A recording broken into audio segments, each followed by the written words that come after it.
The moment Clara Hayes called the most dangerous man in New York baby, she knew she was dead. One slip of the tongue in a back room filled with killers, one careless word to Adrian Versetti, the Mafia boss who'd built an empire on fear and blood. She should have been executed on the spot. Instead, he smiled. That smile would change everything.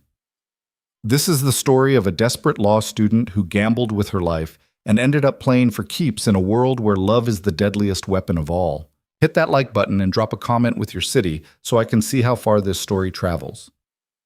Now let's begin. The fluorescent lights of Mount Sinai Hospital buzzed overhead like dying insects, casting everything in a sickly yellow glow that made Clara Hayes want to scream. She'd been staring at the same pamphlet about pediatric leukemia for 20 minutes, the words blurring together into meaningless shapes, while her 7-year-old niece Emma slept 3 floors above her, hooked up to machines that beeped out the rhythm of a life that was slipping away. Clara's phone sat on her lap like a loaded gun. The screen showed her bank balance, $247.38. The bill for Emma's experimental treatment sat folded in her jacket pocket, and she didn't need to look at it again to know the number, $127,000. Might as well have been $1 billion. Ms. Hayes? A nurse appeared in her peripheral vision, young and tired, with the kind of professionally sympathetic expression that Clara had come to hate over the past 6 months. Visiting hours are over in 15 minutes. Clara nodded without looking up. I know. The nurse hesitated, then moved on to harass someone else. Clara stayed planted in the uncomfortable plastic chair, her law books scattered around her feet like casualties of a war she was losing. Constitutional Law 3 and Evidence and Procedure. All useless when the only thing that mattered was money she didn't have. Her phone buzzed. A text from her roommate, Melissa. That sketchy offer still on the table? Clara's stomach twisted. The sketchy offer had come 3 days ago through a friend of someone Melissa had dated once. High-end catering company, 1 night only, paid in cash. The kind of gig where you didn't ask questions because you already knew the answers would keep you up at night. Wait staff for a private event at some warehouse in Red Hook. $500 for 6 hours of work. Normally, Clara would have deleted the contact information immediately, but normally, her niece wasn't dying. She typed back, "How sketchy are we talking?" 3 dots appeared, disappeared, appeared again, then, "Rich men behaving badly sketchy. Not illegal, just elite and gross. My friend did it last month, said the tips were insane." Clara looked up at the ceiling tiles, counting the water stains, 12 visible from where she sat. She'd memorized every imperfection in this waiting room over the past 6 months, ever since her sister Diane had called her sobbing at 3 a.m. with the diagnosis. Acute lymphoblastic leukemia. Aggressive. Emma needed treatment that insurance classified as experimental, which was corporate speak for, "We're not paying for that." Diane worked 2 jobs already. Clara worked 1 and went to law school full-time. Together, they'd scraped up enough for the first round of treatment.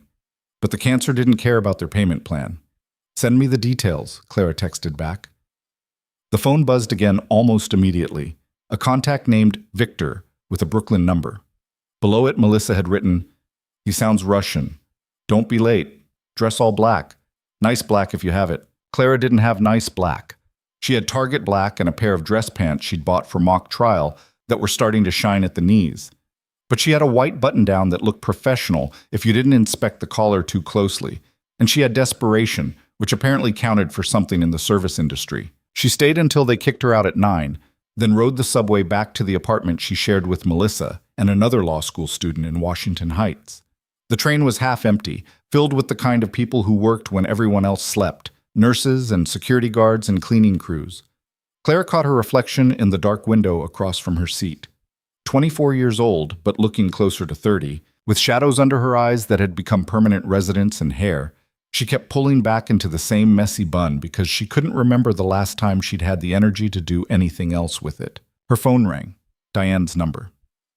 "Hey," Clara said, pressing the phone to her ear. "Did you eat today?" Diane's voice came through tight and exhausted. She'd been staying at the hospital, sleeping in the chair beside Emma's bed. "Yes." A lie. Clara couldn't remember her last meal. Liar. Diane knew her too well. There's leftover Chinese in the fridge at home. Heat it up. I will. Another lie. The Chinese food was probably growing its own ecosystem by now. Silence stretched between them, filled with everything they weren't saying. The prognosis. The money. The fact that their parents had died in a car accident when Clara was 18 and Diane was 22, and now it was just the two of them trying to keep Emma alive with duct tape and prayer. I'm picking up an extra shift tomorrow, Clara said finally. Catering gig, good money. Clara, it's fine, just some rich people's party. In and out. She could hear Diane's doubt through the silence. Just be careful, okay? Always am. Another lie. But what else was new? The warehouse in Red Hook looked exactly like the kind of place where people disappeared. Clara stood outside the rusted metal door at 11:45 p.m. on Friday, 15 minutes early because desperate people were always punctual, and wondered if this was the stupidest decision she'd ever made. Her phone buzzed. A text from an unknown number. Doors open. 3rd floor. Ask for Polly. Clara took a breath and pulled the door open. Inside, the building transformed. What looked like an abandoned shipping warehouse from the outside revealed itself as something else entirely. A maze of staircases and corridors that had been cleaned and maintained, leading up into darkness. Clara climbed, her cheap flats echoing on metal steps, until she reached the 3rd floor and emerged into chaos.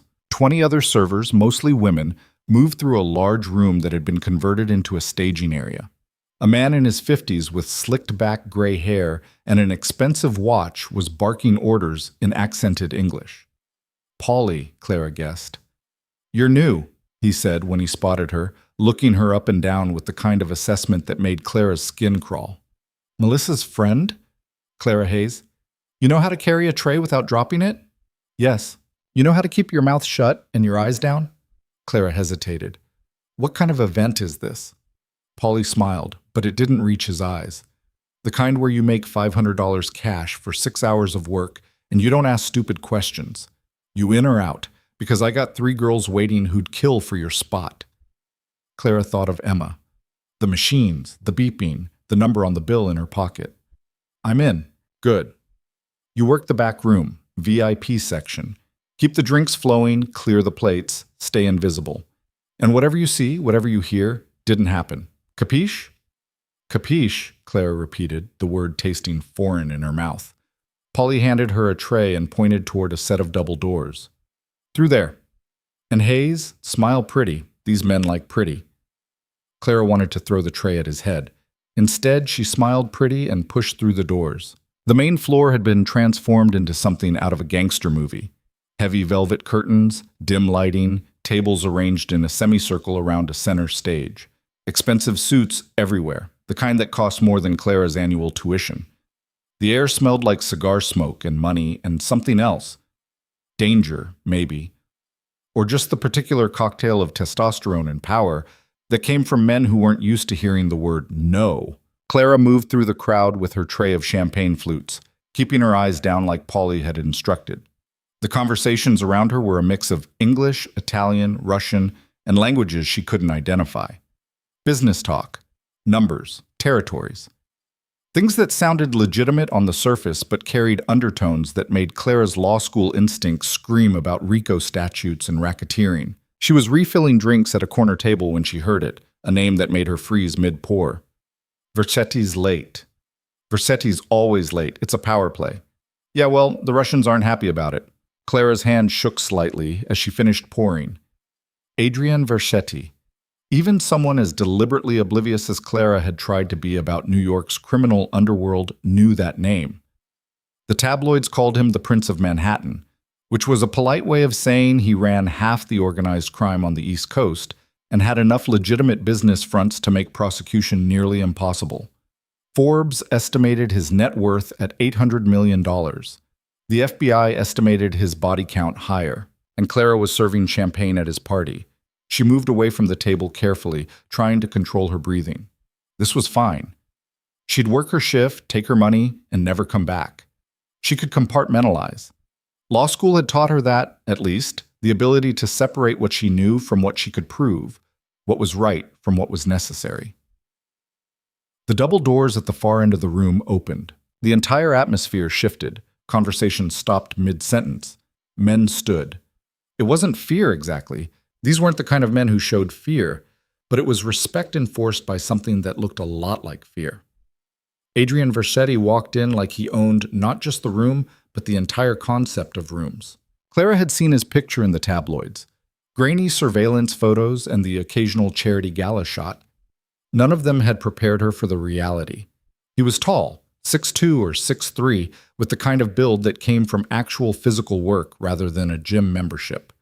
Dark hair, sharp features, a face that would have been almost pretty if not for the scar that ran from his left eyebrow to his cheekbone and the eyes. Jesus, those eyes. Dark and calculating and completely void of anything resembling mercy. He wore a suit that probably cost more than Emma's treatment.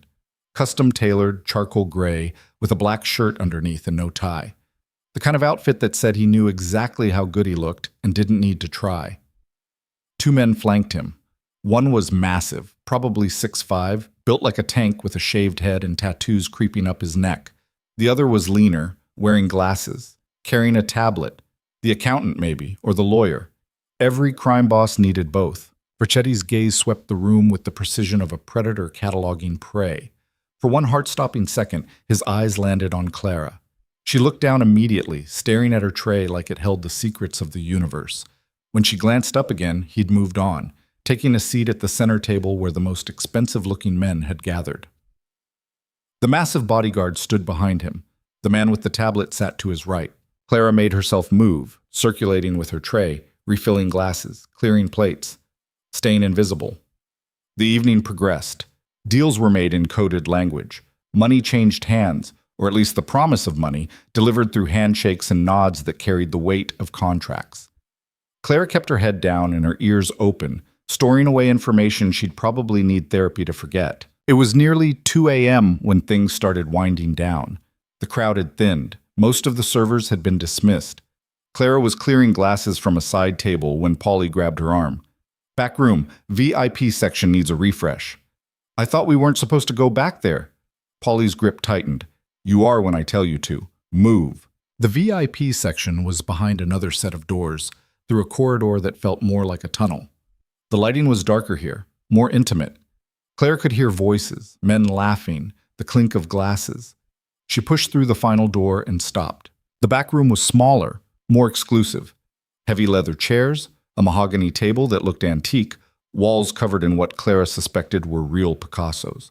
And seated around the table, in a cloud of cigar smoke and casual menace, were the men who actually ran things. Adrian Vercetti sat at the head of the table. Clara kept her eyes down and moved quickly, collecting empty glasses, replacing ashtrays. The conversation continued around her like she was furniture. "The Russians are pushing into Brooklyn," someone was saying. Sokolov thinks too much and delivers too little." Vercetti cut him off. His voice was different from what Clara had expected. Educated. No trace of a New York accent. "He'll overextend, and when he does, we'll be ready." Clara reached for a glass near Vercetti's elbow. Her hand brushed his arm, just barely, just for a second. He didn't even glance at her. She was invisible. Good. She was almost to the door, her tray loaded with empty glasses and full ashtrays when it happened. Her cheap flat caught on the edge of an antique rug. Clara stumbled, the tray tilting. She caught it, barely, but not before several glasses slid to the edge. She grabbed for them, overcorrected, and sent one tumbling toward the table, toward Adrian Vercetti.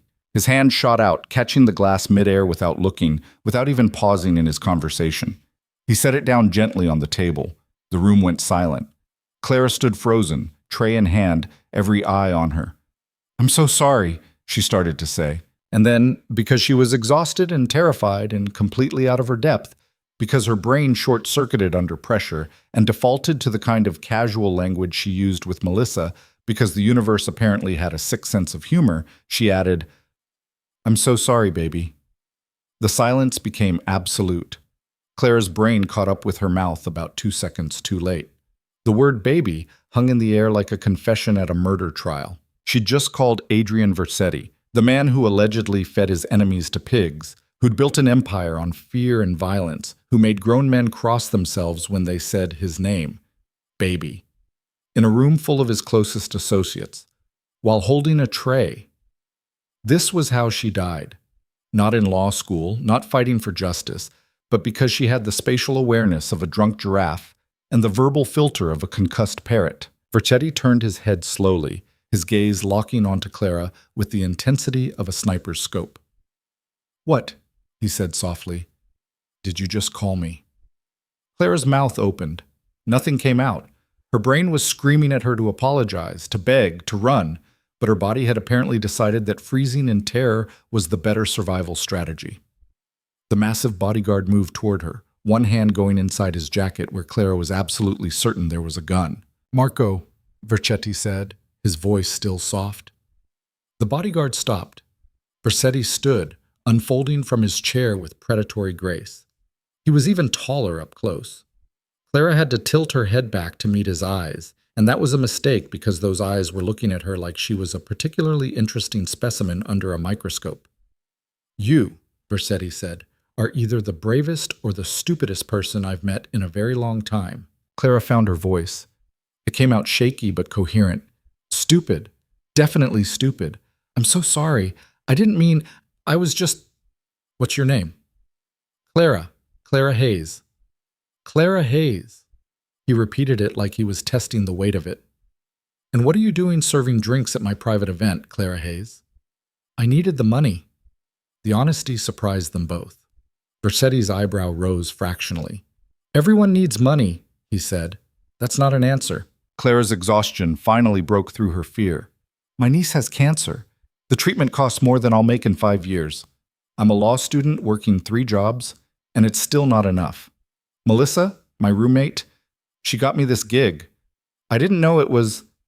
She gestured vaguely at the room, at him, at everything. "This. You didn't know," Vercetti repeated, his tone suggesting he didn't believe her. "I knew it was sketchy," Clara amended. "I didn't know it was you." Something that might have been amusement flickered across his face. "And if you had known..." Clara thought about Emma, the machines, the beeping, the number that kept her awake at night. "I'd probably still be here," she admitted, "because $500 is $500 and my principals don't pay medical bills." The room was silent except for the soft hum of ventilation. The other men watched with the fascinated attention of people witnessing either a miracle or an execution. Vercetti studied her for a long moment. Then he reached into his jacket pocket. Clara's heart stopped. This was it. He was going to pull out a gun and... He pulled out a checkbook. Clara blinked. Vercetti uncapped an expensive pen and wrote something quickly, then tore off the check and held it out to her. "For your trouble," he said. Clara looked at the check, then looked again. Then looked a third time because her eyes must be malfunctioning. The check was made out to Clara Hayes for $50,000. "I can't," she started. "You can," Vercetti interrupted. "Consider it an apology for Marco almost shooting you. He gets trigger-happy around disrespect." "I can't take this." Clara held the check like it might explode. It's too much. It's nothing," Vercetti said. And the casual way he said it made Clara understand exactly how different their worlds were. $50,000 was nothing to him. It was barely a rounding error in his quarterly budget. "Take it. Get your niece her treatment."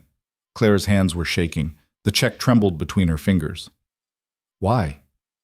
"Because you amused me," Vercetti said simply. "And because I'm curious about someone stupid enough, your word, to call me baby in a room full of armed men."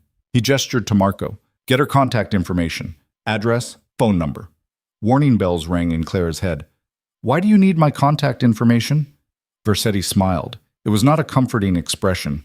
"Because, Clara Hayes, you've caught my attention. And when I'm interested in something, I like to keep track of it." "I'm not a thing to keep track of." "No," he agreed. "You're a law student with more guts than sense who just called me baby. That makes you either very brave or very stupid, and I haven't decided which yet." He turned back to his associates, dismissing her with the gesture.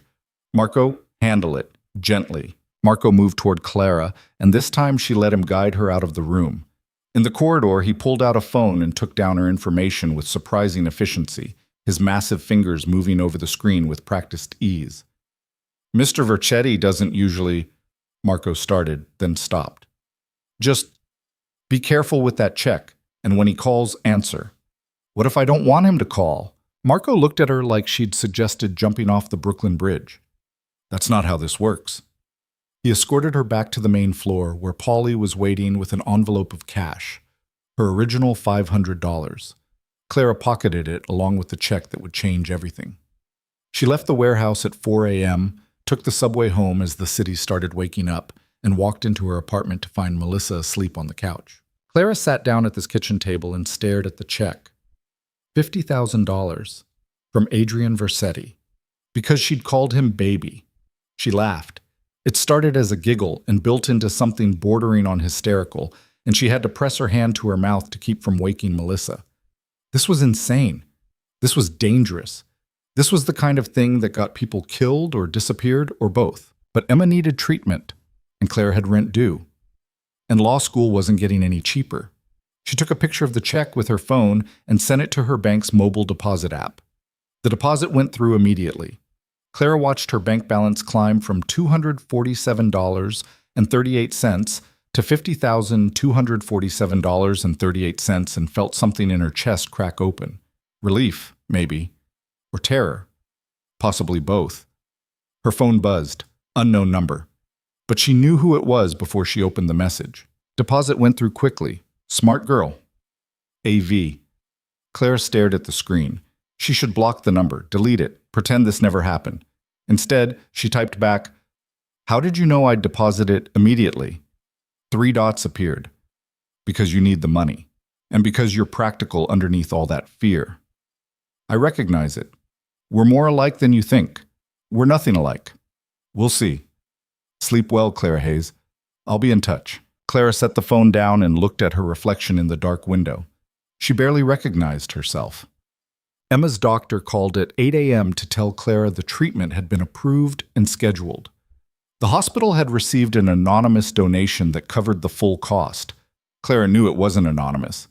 She stood in the bathroom of Mount Sinai, staring at herself in the mirror, and understood with perfect clarity that she'd just sold something she couldn't buy back.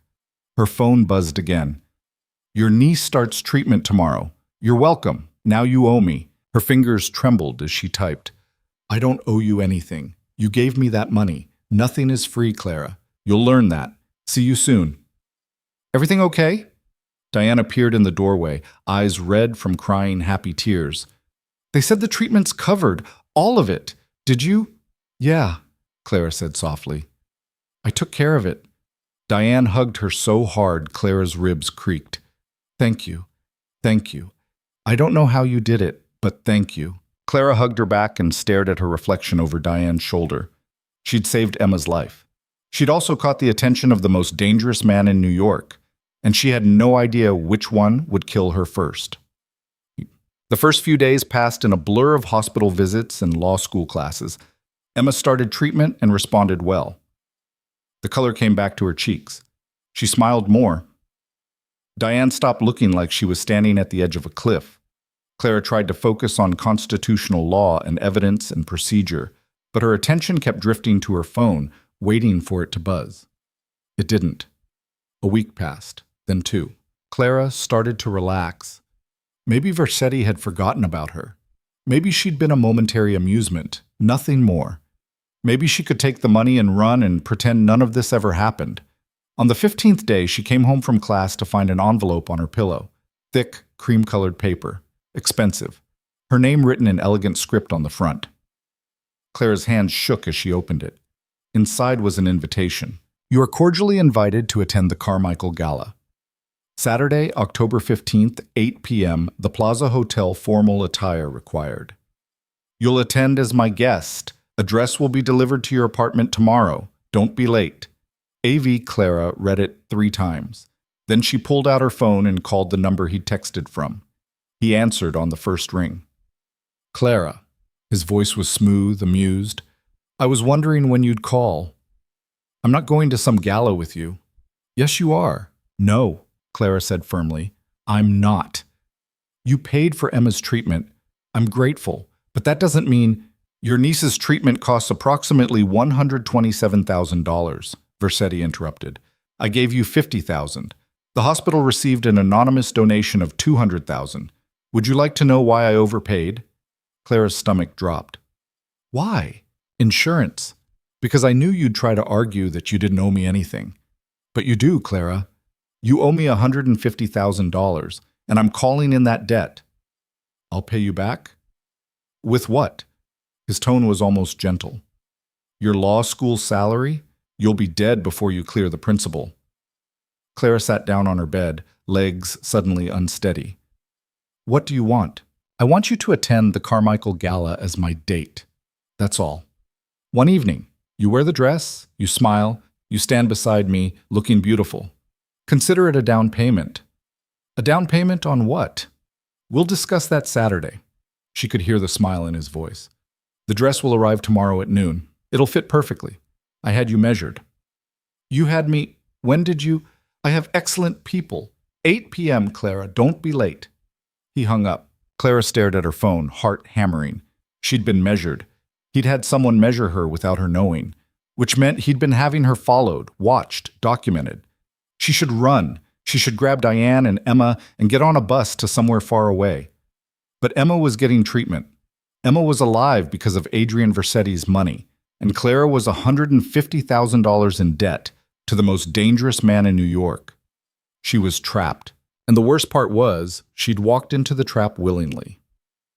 The dress arrived exactly at noon the next day. It came in a garment bag with a designer label Clara recognized from Vogue. Inside was a gown that probably cost more than her car, midnight blue silk that shimmered when it moved, with a neckline that was elegant without being provocative, and a back that dipped just low enough to be interesting. It fit perfectly. Clara stared at herself in the mirror and barely recognized the woman looking back. The dress transformed her from exhausted law student to someone who belonged at galas, who moved in Versetti's world like she'd been born to it. Shoes arrived an hour later, then jewelry, simple diamond studs and a bracelet that Clara was afraid to touch because it looked real. Her phone buzzed. You'll look beautiful. Car will pick you up at 7:30. Clara typed and deleted 5 different responses before finally settling on, This doesn't mean I'm yours. The reply came immediately. We'll see. No. The car that picked Clara up on Saturday was a black Mercedes with tinted windows and a driver who didn't speak. She sat in the back seat watching the city slide by and tried to remember how to breathe. The Plaza Hotel rose before her like a castle, all lights and elegance and old money. The Mercedes pulled up to the entrance where a red carpet had been laid out and cameras flashed. Clara's door opened before she could reach for the handle. Adrian Versetti stood waiting for her. He wore a tuxedo that made him look like he'd stepped out of a magazine spread. His hair was perfectly styled, his face freshly shaved except for the carefully maintained stubble along his jaw.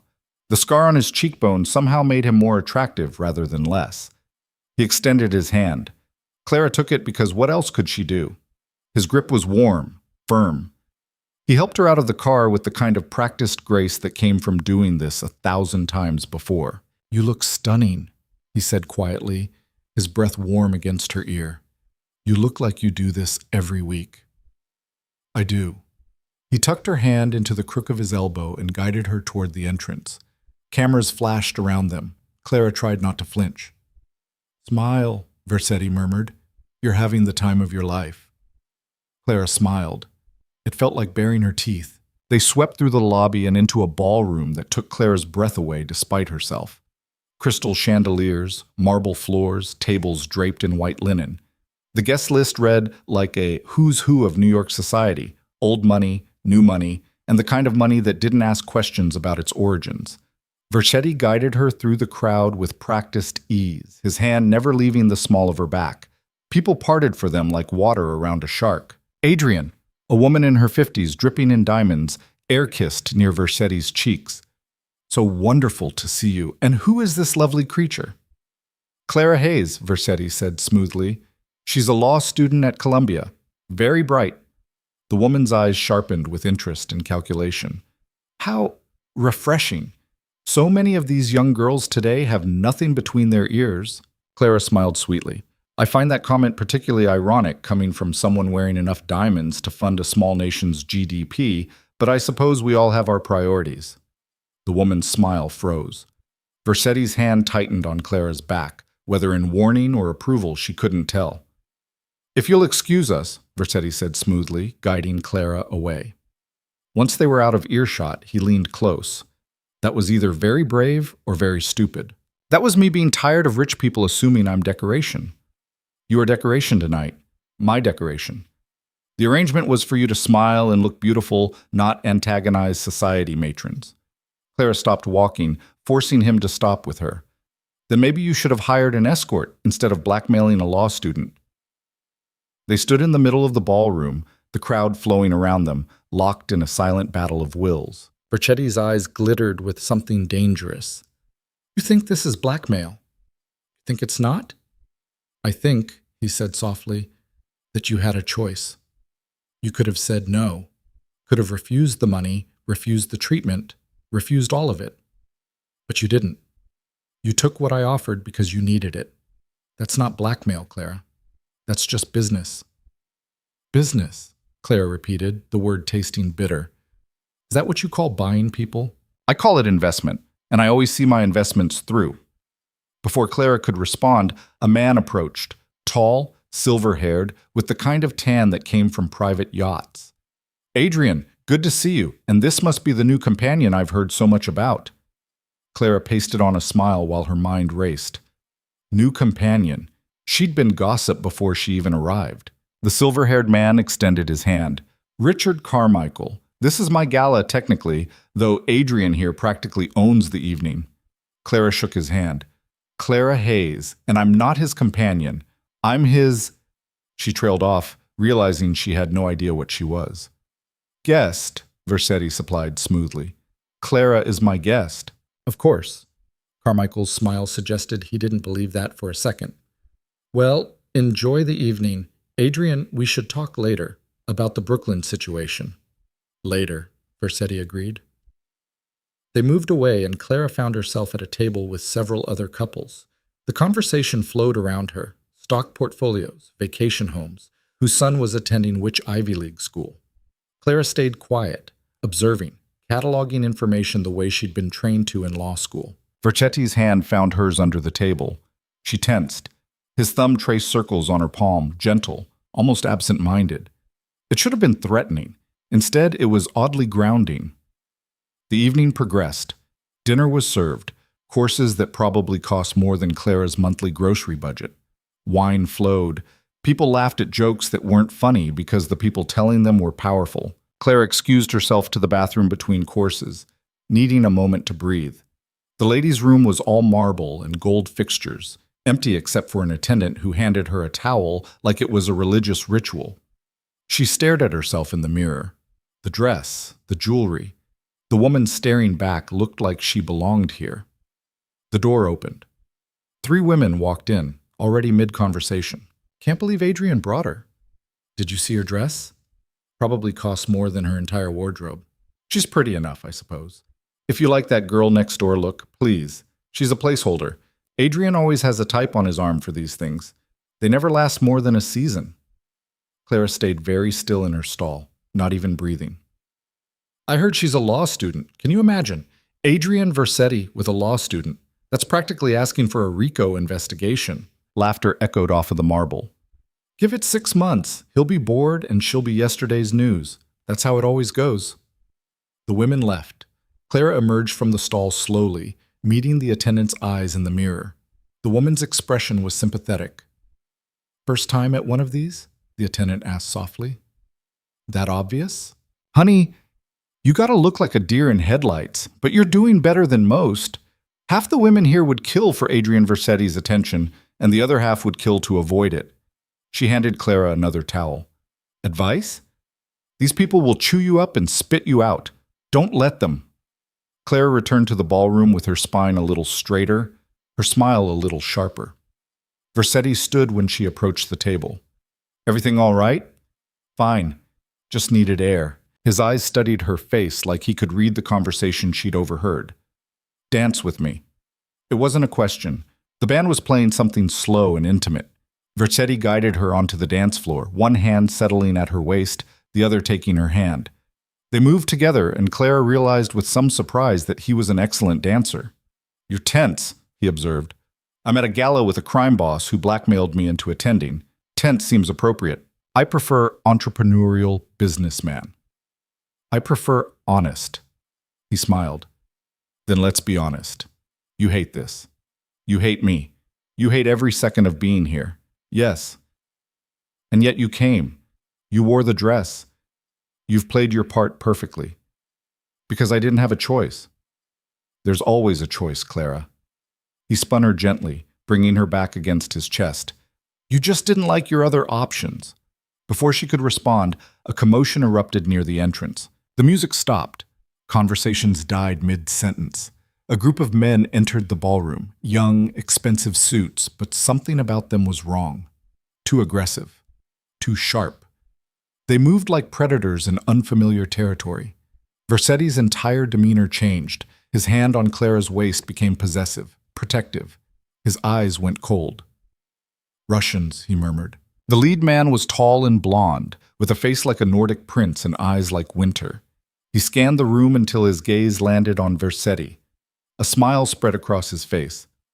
Not friendly. He walked toward them, his crew following like wolves. Adrian Versetti, the man said in accented English, how generous of you to host such a beautiful evening. Dmitri, Vercetti's voice was flat. This is Carmichael's gala, not mine. You weren't on the guest list. Guest lists are so restrictive. Dmitri's eyes slid to Clara. And who is this beautiful creature?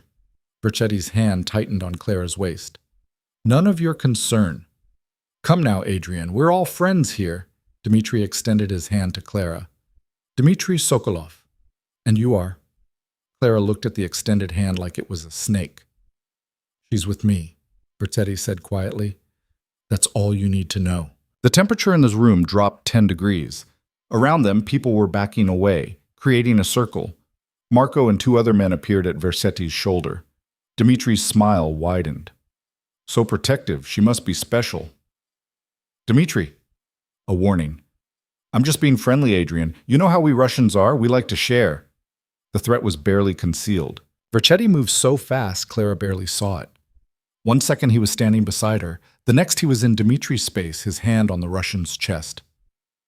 Touch her, Vercetti said softly, and I'll feed you your own teeth. The Russians reached for their weapons. So did Marco and his crew. The ballroom transformed into a powder keg waiting for a match. Clara did something incredibly stupid. She stepped between them. Gentlemen, she said loudly, her voice cutting through the tension, I'm sure we can all act like civilized adults for one evening. Every eye in the room locked onto her. Versetti grabbed her arm. Clara, Mr. Sokolov, Clara continued, ignoring Vercetti's grip. You're right that I'm special, but not because Mr. Vercetti claims to own me. I'm special because I'm one of the few people in this room who actually worked for everything she has instead of inheriting it or stealing it. Dmitri's eyebrows rose. I'm a law student, Clara continued, which means I'm trained to read people, to understand power dynamics, and to know when someone is compensating for something.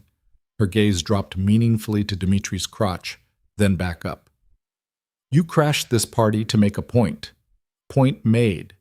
Now either sit down and enjoy the champagne like a civilized human being, or leave, because this pissing contest is boring everyone.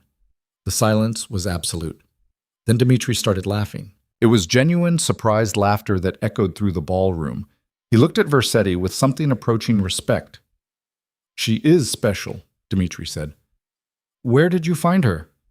Serving drinks, Vercetti said, his eyes never leaving Clara's face. Well, Dmitri stepped back, his hands spread in mock surrender. I can take a hint when it's delivered with such eloquence. He turned to leave, then paused. Adrian, we still need to talk. About Brooklyn. Later. Dmitri and his crew left. The tension bled out of the room. Conversations resumed. The band started playing again. Vercetti pulled Clara onto the balcony, away from the crowd. The city sprawled below them, all lights and darkness. That, he said quietly, was the stupidest, bravest thing I've ever seen. I was trying to prevent a shootout. You should have stayed out of it. And let you start a war in the middle of a charity gala? No thanks. He stared at her like he was seeing her for the first time. You're not afraid of me. I'm terrified of you, Clara corrected. But I'm more terrified of becoming collateral damage in whatever pissing contest you have going with the Russians. That pissing contest is about territory worth $10 million. Then maybe fight about it somewhere that isn't surrounded by civilians. Versetti moved closer, backing her against the balcony railing. You humiliated Dmitry Sokolov in front of 24 witnesses. Do you understand what that means? That I have a big mouth and poor survival instincts? It means you just painted a target on your back. The Russians don't forget insults, especially not from women. Clara's bravado cracked slightly. I was trying to help. I know. His hand came up, fingers brushing her cheek. But help has consequences in my world. Your world is insane. Yes. His thumb traced her lower lip. And you just stepped into it willingly. Again. Clara's breath caught. This close, she could smell his cologne, something expensive and dark, could see the flecks of gold in his brown eyes, could feel the heat radiating off his body. I didn't, she started. He kissed her. It wasn't gentle. It was claiming, possessive, the kind of kiss that said mine in every language. His hand tangled in her hair, destroying her careful updo. His other hand pressed against the small of her back, pulling her against him. Clara should have pushed him away, should have slapped him, should have done anything except kiss him back. But she did. Her hands fisted in his jacket, pulling him closer, and she kissed him like she was drowning and he was air. When they finally broke apart, both breathing hard, Versetti rested his forehead against hers. 6 months, he said quietly. What? Pretend to be mine for 6 months. Public appearances, events like this. You wear my ring, you smile for the cameras, you stand beside me. Clara's mind raced. Why? Because the Russians respect commitment. They respect family. A fiancé is a statement. It says I'm settling down, becoming legitimate. It makes me look less like a target. Use someone else. I don't want someone else. His eyes locked onto hers. I want you. The girl brave enough to call me baby. Stupid enough to step between me and Dmitry Sokolov. Smart enough to see through the bullshit. I'm not... 6 months, he repeated. I'll pay off your law school debt, your sister's mortgage, Emma's medical bills for the next 5 years. You'll want for nothing. Clara's head spun. What happens after 6 months? After 6 months, you walk away. Free and clear. No strings, no debt. You go back to your life, and I go back to mine. It was too good to be true, which meant there was a catch. What's the catch? Clara asked. Versetti smiled. The catch is that you might not want to leave. I'll want to leave. We'll see. He pulled a box from his jacket pocket. Inside was a ring, platinum band with a diamond so large it could have its own zip code. This is insane, Clara whispered. Yes, I should say no. You should, but you won't, because you're practical, Clara Hayes, and this is the most practical solution to all your problems. He was right, and Clara hated him for it. She held out her hand. Versetti slid the ring onto her finger. It fit perfectly, because of course it did. He'd measured her. He'd planned this. 6 months, Clara said firmly. Then I'm gone. 6 months, Versetti agreed, but his smile said he knew something she didn't. And as they returned to the ballroom, Clara's hand in his, the ring catching the light, she wondered what she'd just agreed to, what she'd just become, and whether she'd survive long enough to find out. The photograph hit the front page of the New York Post the next morning. Clara saw it while grabbing coffee before her constitutional law seminar. Her and Adrian on the balcony at the plaza. His hand on her face, the moment before the kiss. The headline read, Versetti's New Queen. Crime boss gets engaged to Columbia law student. Clara bought 3 copies. Not because she wanted them, but because she needed to see if it was real. If she'd actually done what she thought she'd done. The ring on her finger confirmed it. Her phone had been ringing since 6 a.m. Diane. Melissa. Number she didn't recognize. She'd turned it off after the 15th call and tried to pretend the world hadn't just imploded. Professor Morrison was mid-lecture on the Commerce Clause when Clara's turned-off phone somehow buzzed anyway. She pulled it out, confused, and found a single text message that had bypassed her settings. We need to talk. Car outside. Don't make a scene. A V. Clara looked towards the lecture hall windows. Sure enough, the black Mercedes sat at the curb like a predator waiting for prey. She grabbed her bag and stood. Ms. Hayes? Professor Morrison paused mid-sentence. Is there a problem? Every head in the lecture hall turned toward her. Clara could feel their stares, their recognition. She was the girl from the Post, the one who'd gotten engaged to Adrian Versetti. Family emergency, Clara said, which wasn't technically a lie. Her entire life had become an emergency. She walked out before Morrison could respond, down the stairs, across the quad, to where Marco stood beside the Mercedes looking like a particularly well-dressed tank. He's inside, Marco said, opening the rear door. Adrian sat in the back seat wearing a different suit than last night. Charcoal gray, three-piece, perfectly tailored. He looked like he'd slept 8 hours and woken up refreshed. Claire had gotten maybe 3 hours and felt like roadkill. Get in, Adrian said. Clara got in. The door closed behind her with the solid thunk of German engineering. You hijacked my phone, she said. I have excellent people. He handed her a coffee. 2 sugars, splash of cream. That's how you take it, right? Clara stared at the coffee cup like it might contain poison. How do you know how I take my coffee? I know everything about you, Clara. Your class schedule. Your favorite study spot in the library. The fact that you eat ramen 4 nights a week because you're too tired to cook. The way you bite your thumbnail when you're anxious. His gaze dropped to her hand where she was indeed biting her thumbnail. You're predictable. You're a stalker. I'm thorough. He gestured to the coffee. Drink. You look like you need it. Clara took the coffee because spite only went so far when you were running on 3 hours of sleep. It was perfect, exactly how she liked it, and that made her hate him a little more. The Post, she said. Saw it. Excellent photo. The photographer caught your good side. This isn't funny. I didn't say it was funny. I said it was excellent. There's a difference. Adrian pulled out his phone and showed her the screen. We're trending on Twitter, Instagram. TMZ picked it up. People magazine wants an exclusive interview. Clara's stomach lurched. People magazine? They're offering 6 figures. I declined. You declined 6 figures. I don't need the money. And you're not ready for that kind of exposure yet. He pocketed his phone. Your sister called me 17 times this morning. I answered on the 18th. She's concerned. What did you tell her? That you're fine, that we're engaged, that she should stop reading tabloids. He paused. She called me a bastard. I like her. She's right. You are a bastard. Yes, but I'm a bastard who just cleared your student loans. Check your email. Clara pulled out her phone with shaking hands. Sure enough, there was an email from Columbia's financial aid office. Her student loan balance, $0.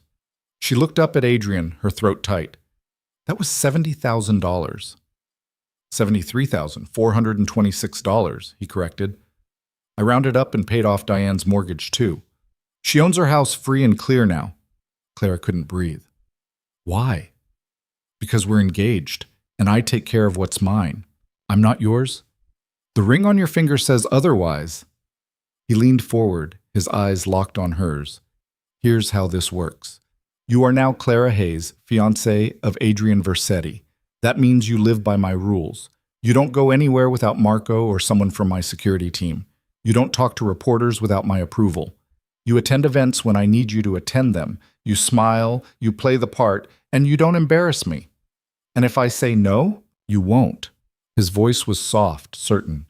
Because Emma starts her 2nd round of treatment next week, and the hospital needs confirmation that the funding is still in place. 1 phone call from me, and that funding disappears. Clara's hands clenched into fists. You're threatening a 7-year-old with cancer. I'm stating facts. You agreed to 6 months. I'm holding you to it. I didn't agree to be your prisoner. No, you agreed to be my fiancé. There's a difference.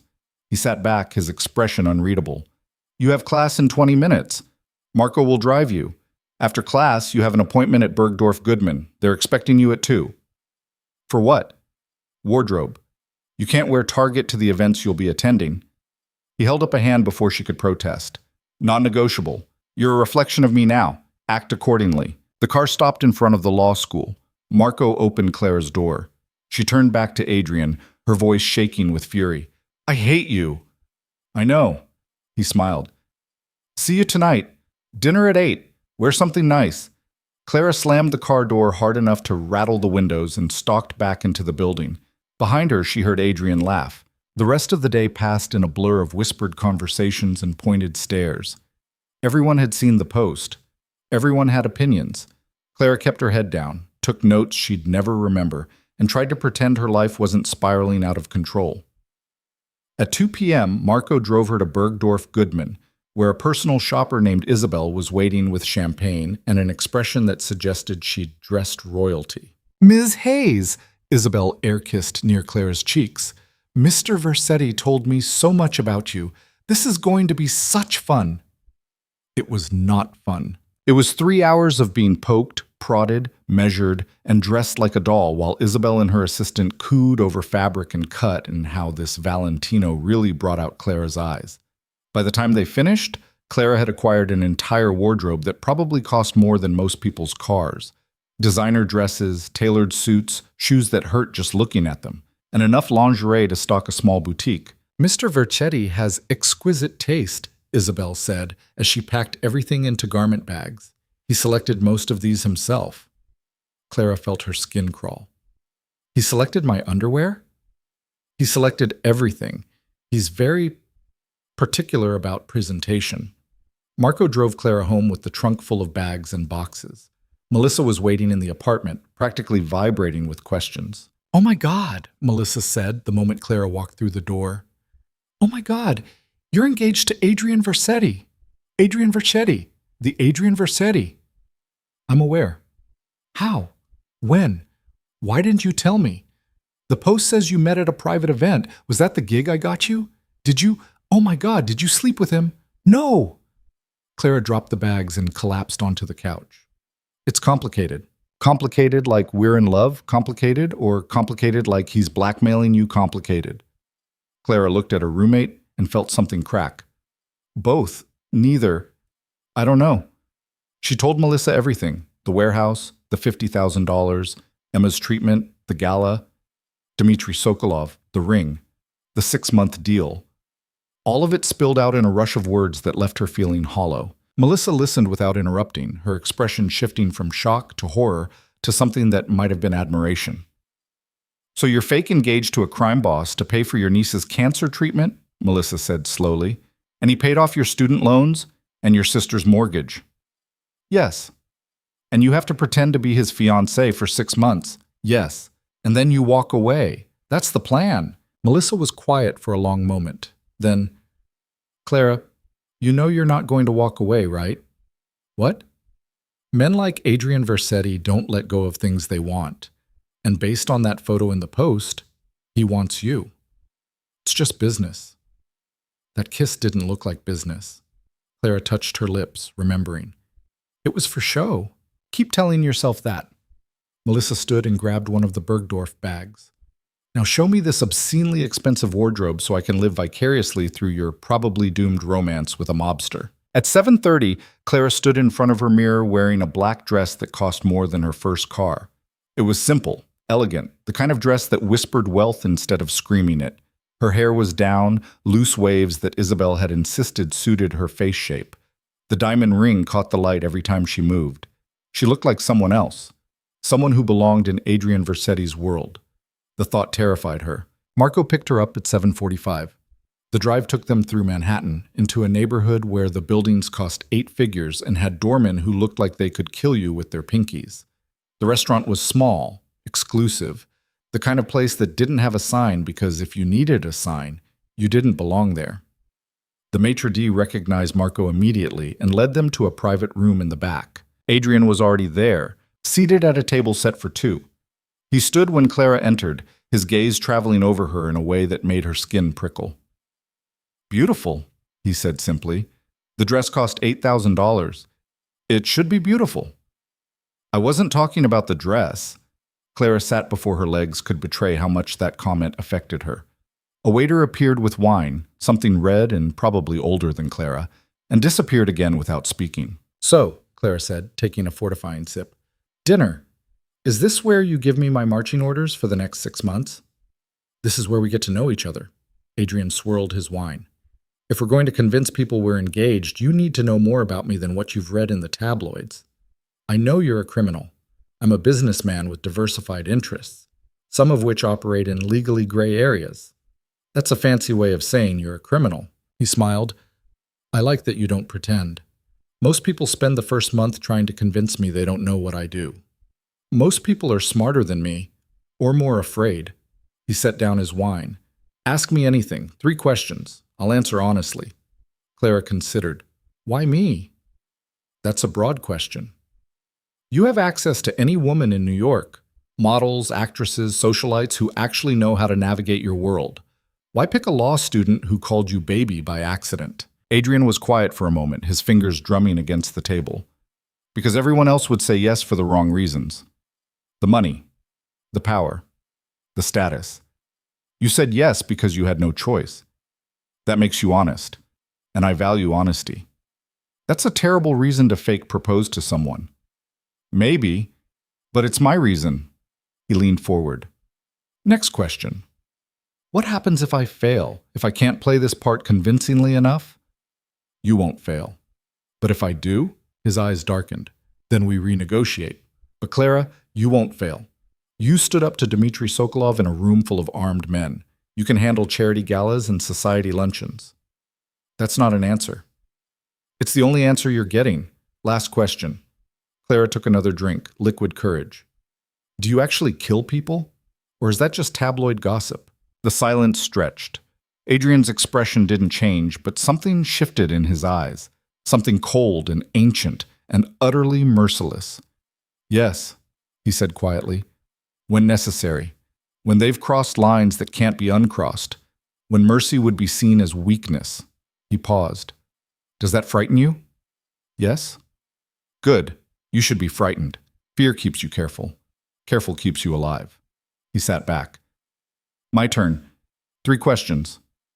That wasn't the deal. It is now. First question. Why law school? Clara hadn't expected that. Because the world isn't fair, and I wanted to learn how to fight back. Against what? Everything. The system that let my parents die because their insurance wouldn't cover the treatment they needed. The banks that tried to foreclose on Diane's house when she missed one payment because Emma was sick. The way people with money get justice and people without money get screwed. She met his gaze. I wanted to be the person who levels the playing field. Adrian smiled, genuine and warm. You're an idealist. You say that like it's a bad thing. In my world, idealism gets you killed. But I respect the impulse. He took a drink. Second question. What do you want? Not what you need, not what you're fighting for. What do you want for yourself? No one had ever asked Clara that before. She'd spent so long focused on survival, hers, Diane's, Emma's, that wanting felt like a luxury she couldn't afford. I don't know, she admitted. Think about it. You have 6 months. His gaze pinned her. Last question. Do you trust me? No. Smart girl. He raised his glass. To 6 months of mutually beneficial dishonesty. Clara clinked her glass against his, and they drank to the lie they were building together. Dinner arrived. Courses that Clara couldn't identify, but that tasted expensive. They ate and talked, and Clara found herself forgetting for stretches of time that she was dining with one of the most dangerous men in New York. Adrian was surprisingly easy to talk to when he wasn't being terrifying. He was well-read, opinionated, funny in a dark way that made Clara laugh despite herself. Tell me about Emma, Adrian said over dessert. Clara's defenses went up immediately. Why? Because she's important to you. And I should know about the people who matter to my fiancé. The word fiancé still felt foreign. She's 7. She likes dinosaurs and Harry Potter and drives Diane crazy by refusing to eat anything green. Clara smiled despite herself. She asked me last week if you were a superhero or a villain. What did you say? I said I was still figuring that out. And what's your current assessment? Clara looked at him, really looked, at the expensive suit and the scar and the eyes that had seen too much. I think you're both, and neither. I think you're just a person who's made choices I'll never understand. That's probably the most honest thing anyone's said to me in years. Dessert finished. Coffee appeared. The evening was winding down, and Clara felt the strangest sense of disappointment. I need to prepare you for tomorrow, Adrian said, his tone shifting to business. There's a charity luncheon at the Met. Women's thing, cancer research. You'll attend with Diane. Clara blinked. Diane? I thought it would be good for you to have backup, and it'll look good. The devoted sister and future sister-in-law supporting cancer research together. He pulled an envelope from his jacket. 2 tickets. Diane's already confirmed. Car will pick you both up at 11. You invited my sister without asking me? I called her after you left this morning. She was surprisingly enthusiastic once I explained you'd be surrounded by society women who'd eat you alive without backup. He wasn't wrong. What else haven't you told me? There's an interview next week, Vanity Fair. They want the story of how we met. You said no interviews. I said no People magazine. Vanity Fair is different, more respectable, and the writer owes me a favor. She'll make us look good. How does a Vanity Fair writer owe you a favor? Adrian smiled. I helped her brother avoid a very unfortunate legal situation. She's been grateful ever since. You mean you blackmailed her? I mean she's motivated to write a flattering piece. There's a difference. Clara rubbed her temples. This is insane. This is your life now. For the next 6 months, anyway. He signaled for the check. Marco will take you home. Get some sleep. Tomorrow's going to be exhausting. The drive back to Washington Heights felt longer than it should have. Clara stared out the window, watching the city slide by, and tried to process everything. Her phone buzzed. A text from Diane. Adrian told me about the luncheon. Are you okay? Clara typed back. Define okay. Are you safe? Is he treating you well? Clara looked at the ring on her finger. The designer dress. The paid-off mortgage and student loans and medical bills. I'm safe. He's complicated. That's not an answer. It's the best one I have right now. See you tomorrow. Love you.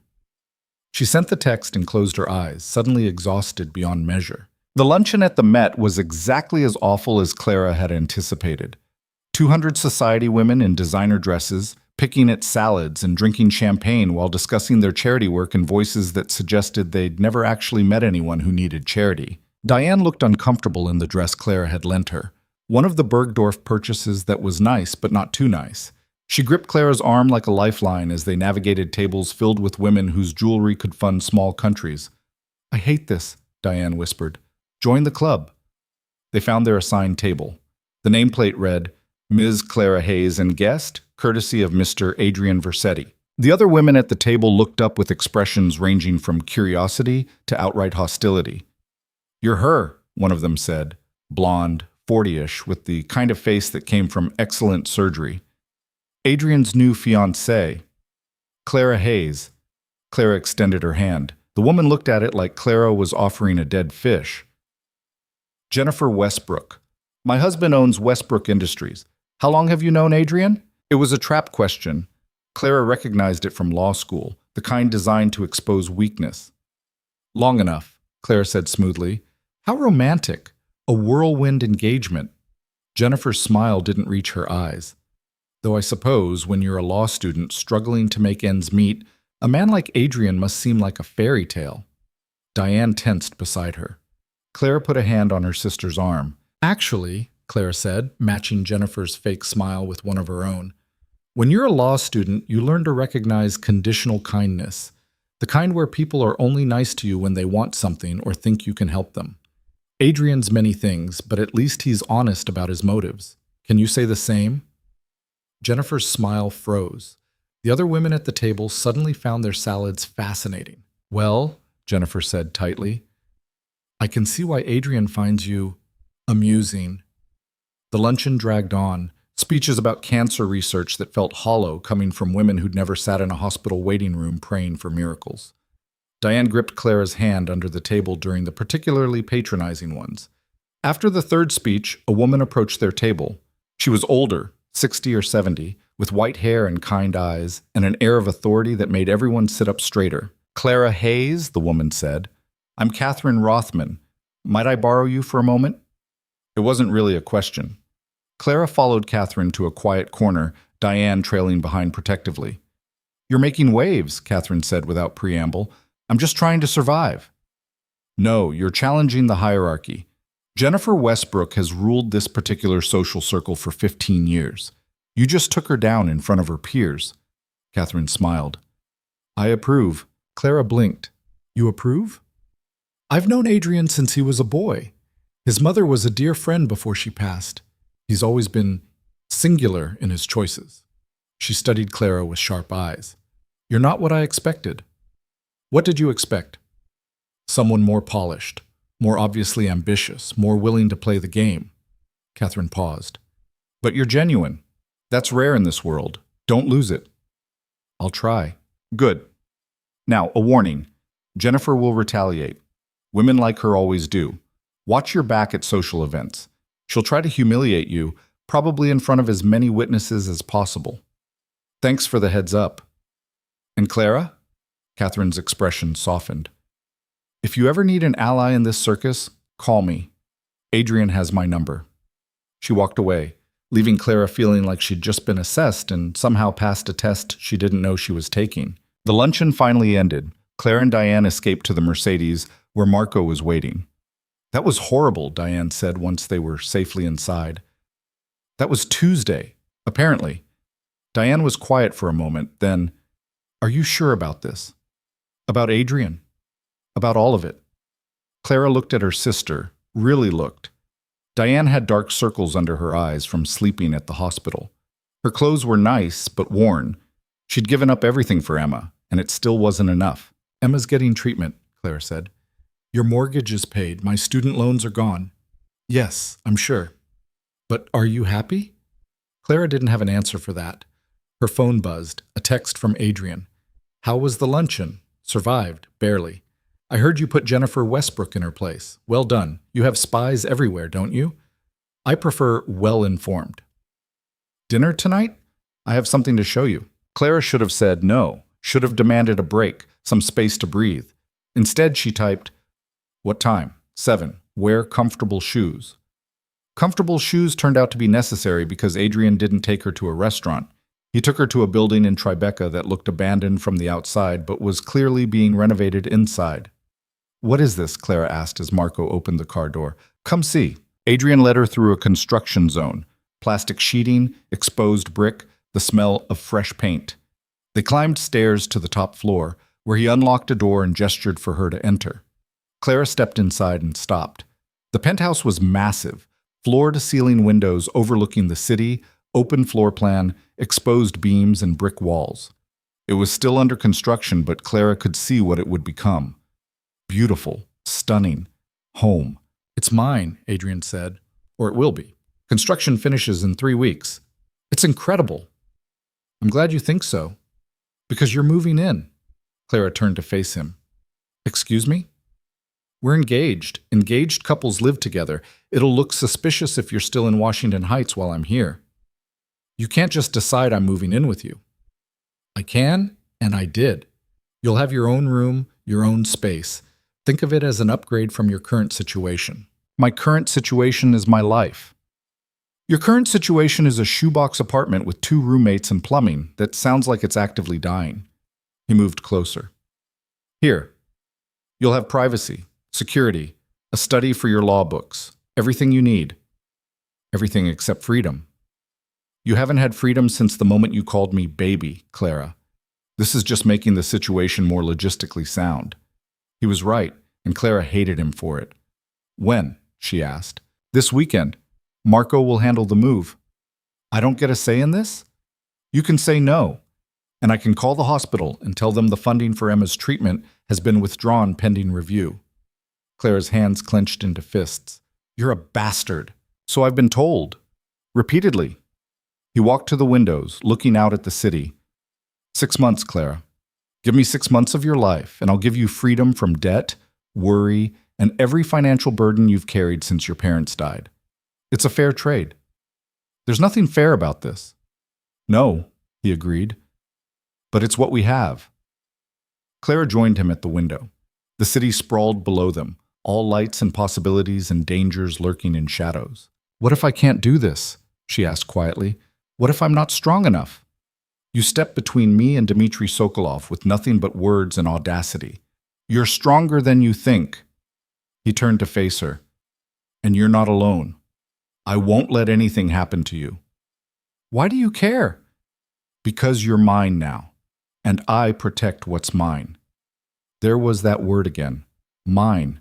Possessive, claiming, absolute. Clara should have run, should have fought harder, should have found some way out of this gilded cage. Instead, she looked at Adrian Vercetti, this dangerous, complicated, impossible man, and wondered when she'd stopped being entirely sure she wanted to escape. The week passed in a blur of activity. Clara attended classes, studied for midterms, and tried to pretend her life was normal. Marco drove her everywhere. Security cameras tracked her movements. Adrian's people were always watching, always present, always there. On Thursday, Melissa helped Clara pack her belongings. 2 suitcases of clothes, a box of law books, a laptop, and the framed photo of her parents that she'd kept since college. "This is surreal," Melissa said, taping up a box. "You're moving in with Adrian Vercetti." "Into my own room, in a penthouse I'll never be able to afford on my own, while pretending to be engaged to a man who terrifies me." Clara sat on her bed. "My life is a Lifetime movie. More like a crime thriller with romantic elements." "There are no romantic elements." Melissa gave her a look. "You kissed him." "He kissed me. For show." "Keep telling yourself that."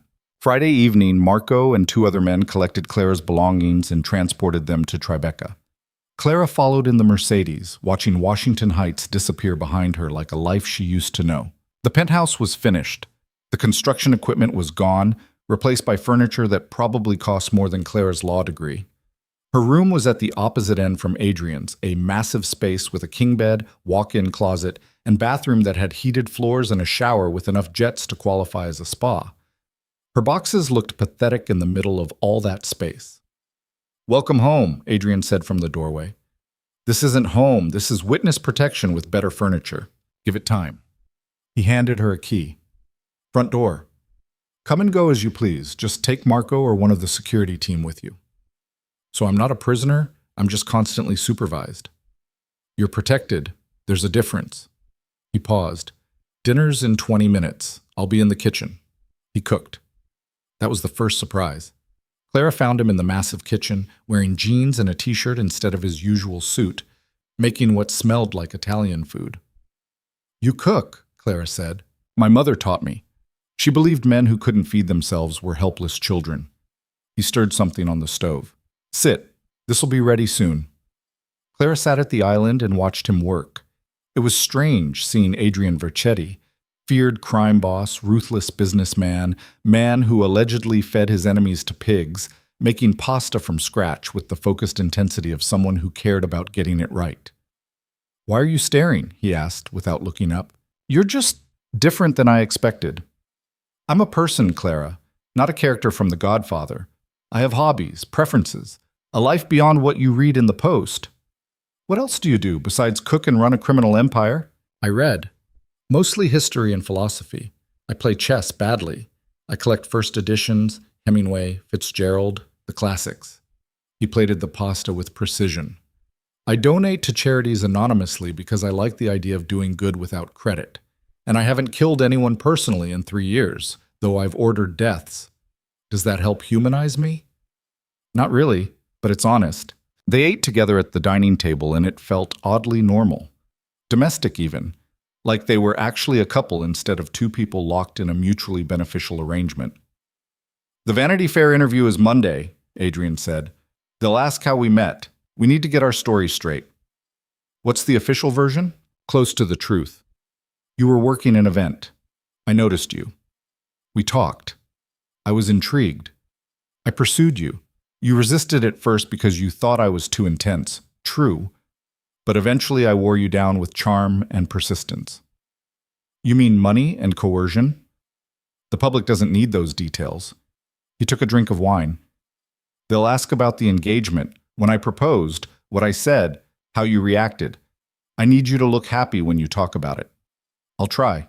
"Don't try. Do it. These people are professional skeptics. They'll see through hesitation." He reached across the table and took her hand.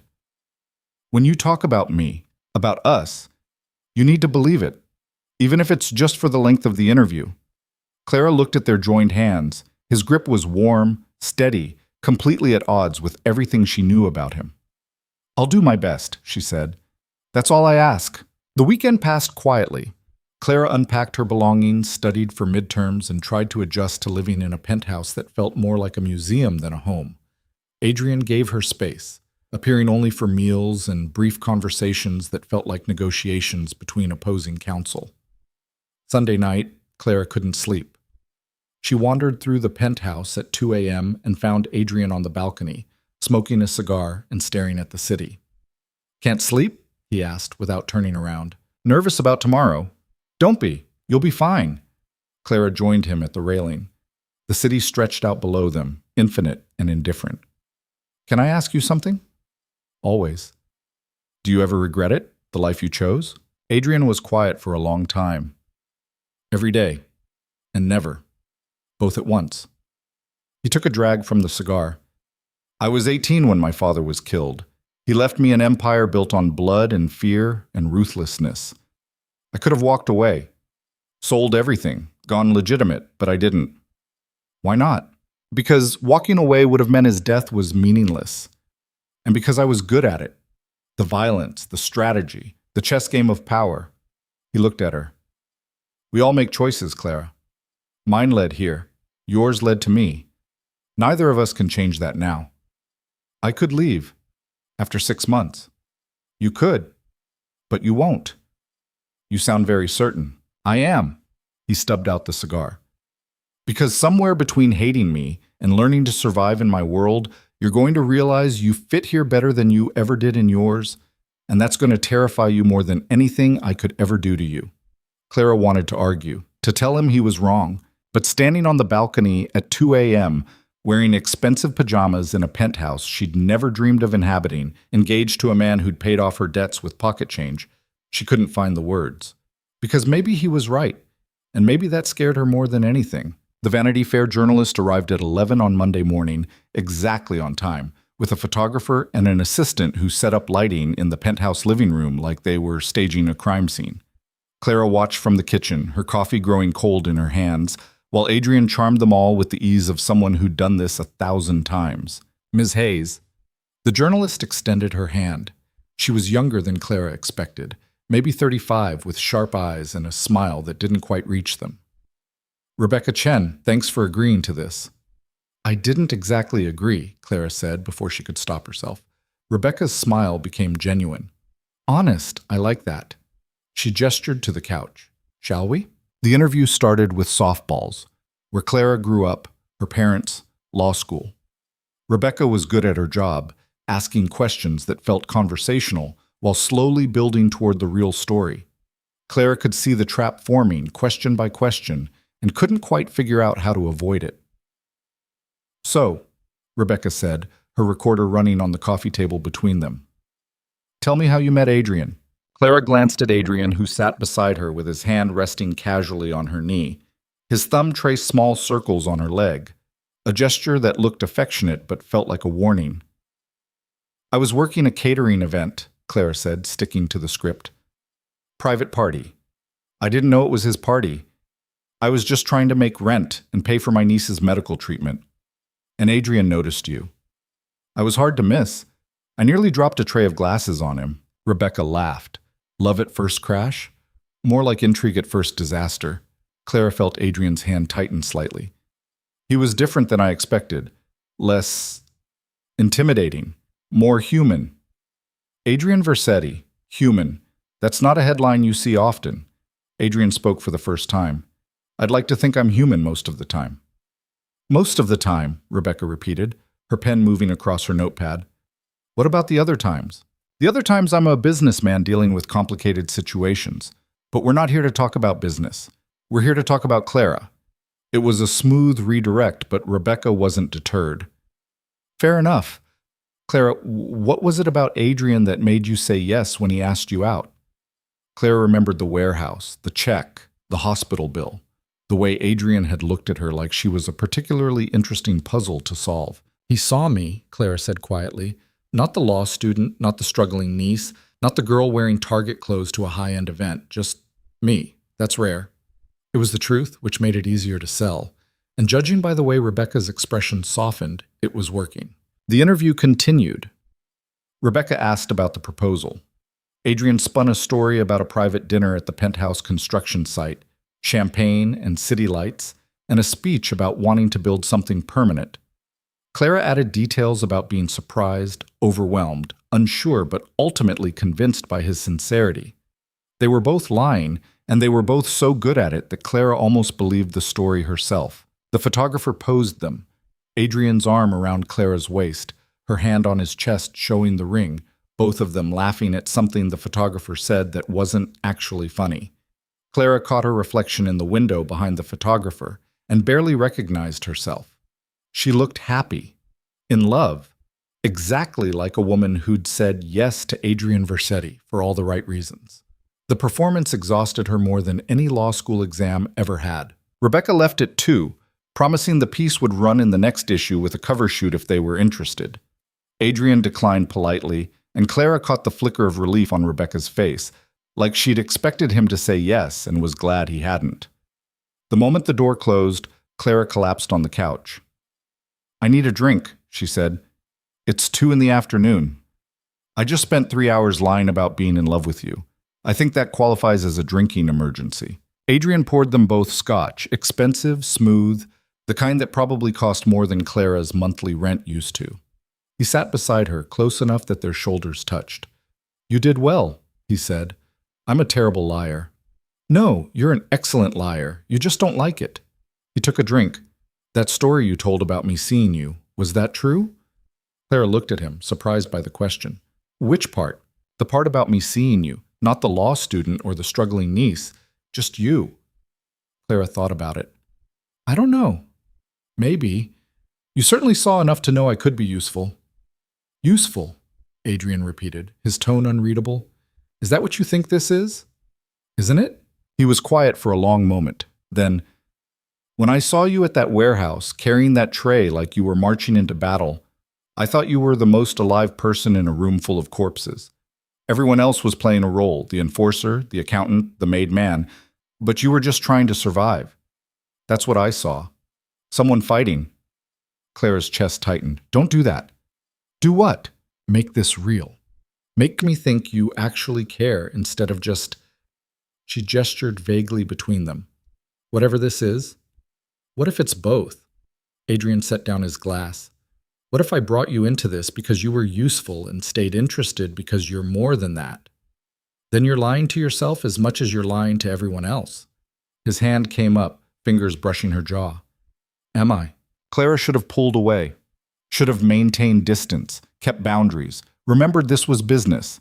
Instead, she let him tilt her face toward his, let him study her like she was something precious instead of purchased. "This is a bad idea," she whispered. "Probably."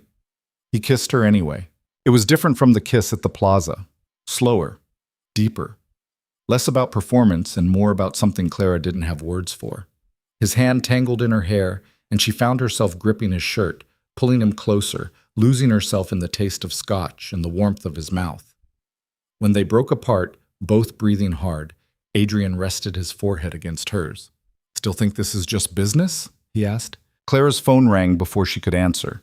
Diane's number flashing on the screen felt like a lifeline and an interruption she resented in equal measure. She pulled away, grabbing the phone. "Hey!" "Turn on the news." Diane's voice was tight with fear. "Channel 7, now."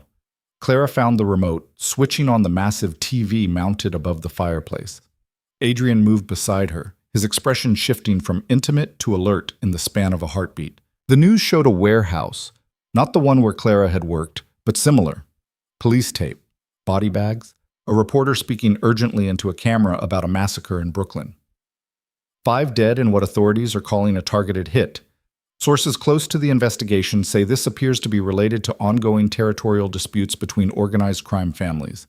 Among the dead is Dmitry Sokolov, alleged leader of the Russian— Clara's breath stopped. Dmitry Sokolov, the man from the gala. The man she'd humiliated with words while Adrian watched. Adrian's face was carved from stone. "Did you—" Clara started. "No." His voice was flat. "But someone wants it to look like I did." The news continued. Details about the shooting, professional, execution style, no witnesses. The police were investigating connections to Adrian Versetti, though no charges had been filed. Clara's phone rang again. Unknown number. "Don't answer that," Adrian said. She answered anyway. "Hello?" Heavy breathing. Then a voice, accented and cold. "Tell your fiancé he made a mistake. Tell him the Bratva doesn't forgive. Tell him we're coming." The line went dead. Clara's hand shook as she lowered the phone. "They think you killed Dmitri." "Of course they do. It's what I would think." Adrian pulled out his own phone, typing rapidly. "Marco, Luca, office. Now." "What's happening?" "War." He looked at her, and for the first time Clara saw something like regret in his eyes. "I need you to pack a bag. You're leaving." "What?" "No. This isn't a discussion. If the Russians think I killed Dmitri, did you?" "No, but that won't matter to them. They'll come after everyone connected to me. That includes you." He gripped her shoulders. "Pack. Now. Marco will take you somewhere safe." "I'm not running." "Clara, no." She pulled free of his grip. "You said I was yours. You said you protect what's yours." "Well, I'm not going anywhere. If there's a war coming, I'm staying." "This isn't some legal debate you can win with good arguments. These are people who kill for a living." "Then teach me how to survive them." They stared at each other, locked in another battle of wills. Outside, the city continued its indifferent rhythm, unaware that 5 men had died and more would follow. Marco burst through the door, followed by 2 other men Clara recognized from various security details. Behind them came another man, older, gray-haired, wearing glasses and carrying a tablet, the accountant from the warehouse. "Luca," Adrian said. "Status. The Russians hit one of Dmitri's warehouses, killed him and 4 of his top people, made it look sloppy, your style, not theirs." Luca pulled up something on his tablet. "They're laying groundwork, making it look like you ordered the hit in retaliation for the gala confrontation." "Who actually did it?" "We're still working on that. But whoever it was knew enough about your operation to make it convincing." Adrian's jaw clenched. "Internal? Possible. Or someone with access to internal information." Clara's legal mind kicked in despite the fear.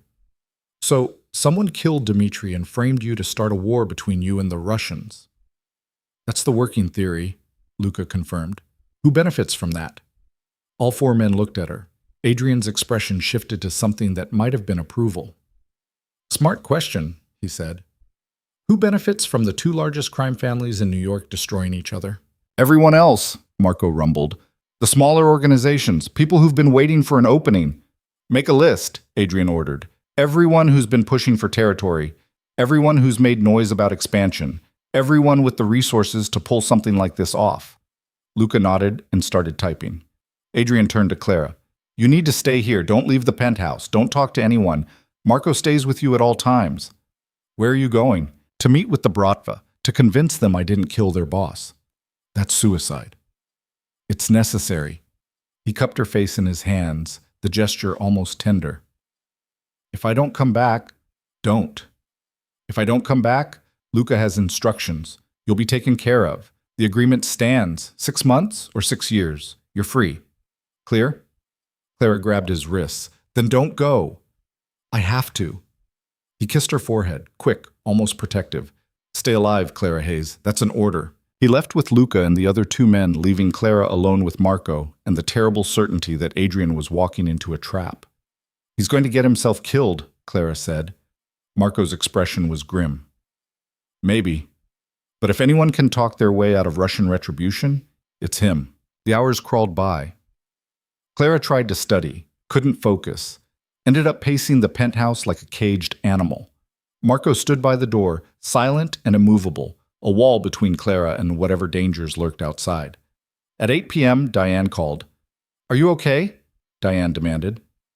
"The news is saying Adrian's involved in that shooting. They're showing pictures of the penthouse." "Clara, please tell me you're somewhere safe." "I'm fine. I'm at the penthouse. Marco's here." "Marco, the guy who looks like he eats small cars for breakfast?" Despite everything, Clara almost laughed. "That's him." "Good. Stay there. Don't do anything stupid." "Too late. I already fell in love with a crime boss." The words were out before Clara could stop them. Silence echoed through the phone line. "Clara," Diane said softly, Please tell me you didn't just say what I think you said. I don't know what I said. I'm scared and tired, and he's out there trying to prevent a war, and I can't. Her voice cracked. I can't lose someone else, Diane. I can't. Oh, honey. Diane's voice was thick with emotion. When did this stop being fake? I don't know. Somewhere between the gala and the interview and him cooking me dinner like a normal person instead of a monster. Clara sank onto the couch. I'm in so much trouble. Yeah, you really are. They talked for another hour. About Emma's improving health, about Diane's new job opportunity, about everything except the 5 dead men and the war brewing in Brooklyn.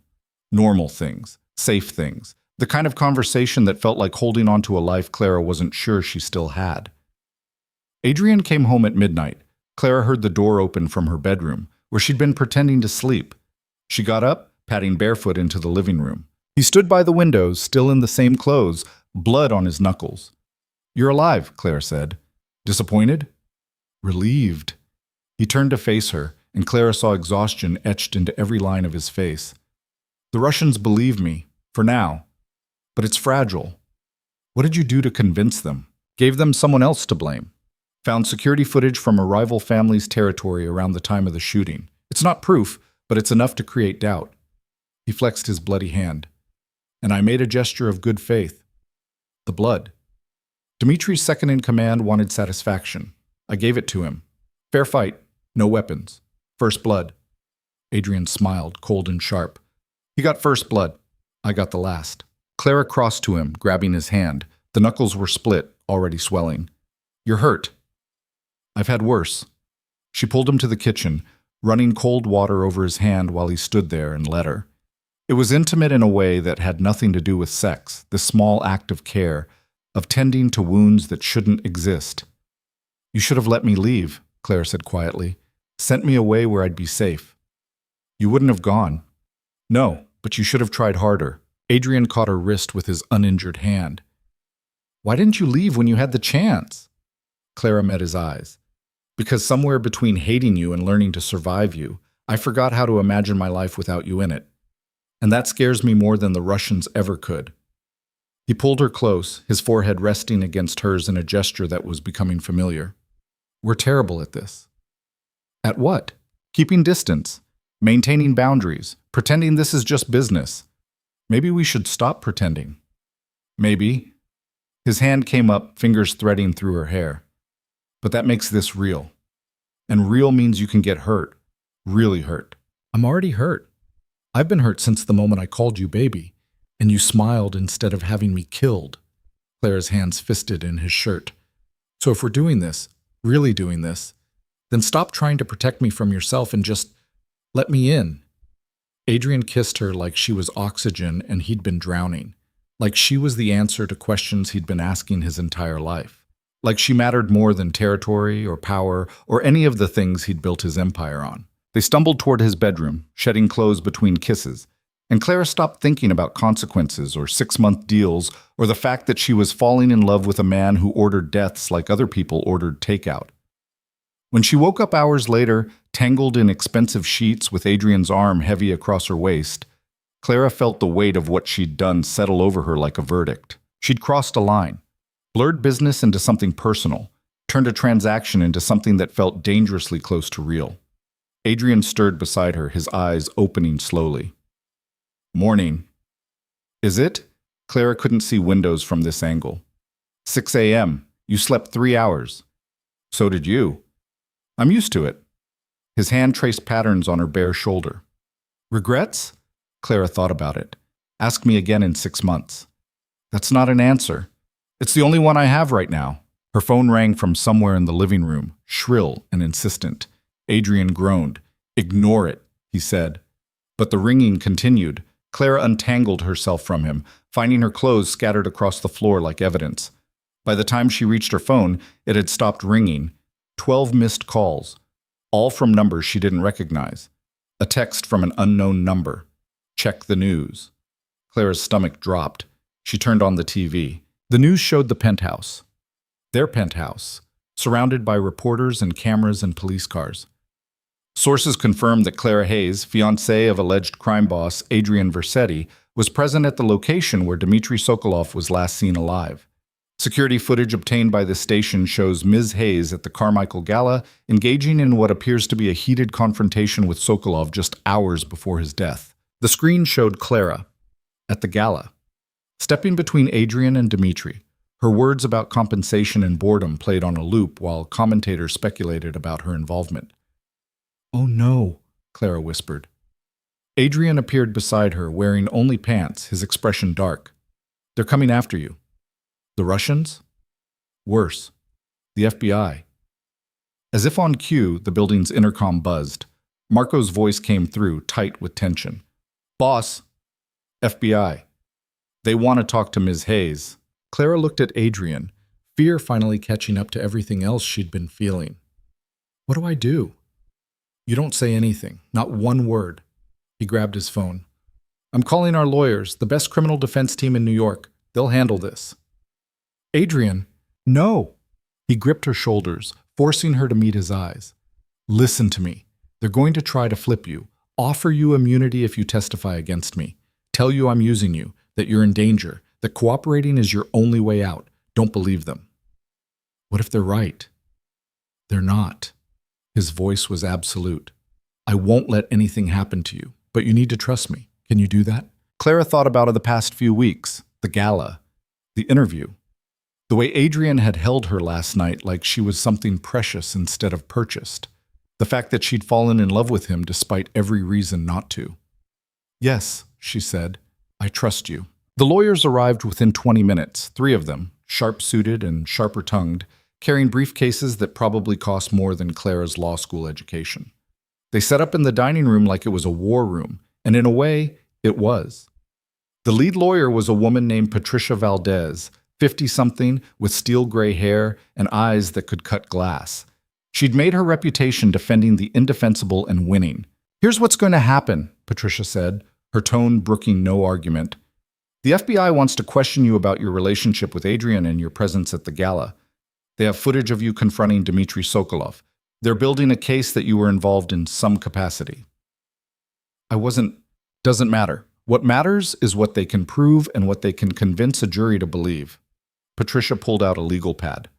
"We're going to invoke your Fifth Amendment rights. You will not answer questions. You will not provide statements. You will sit there silent while I handle everything.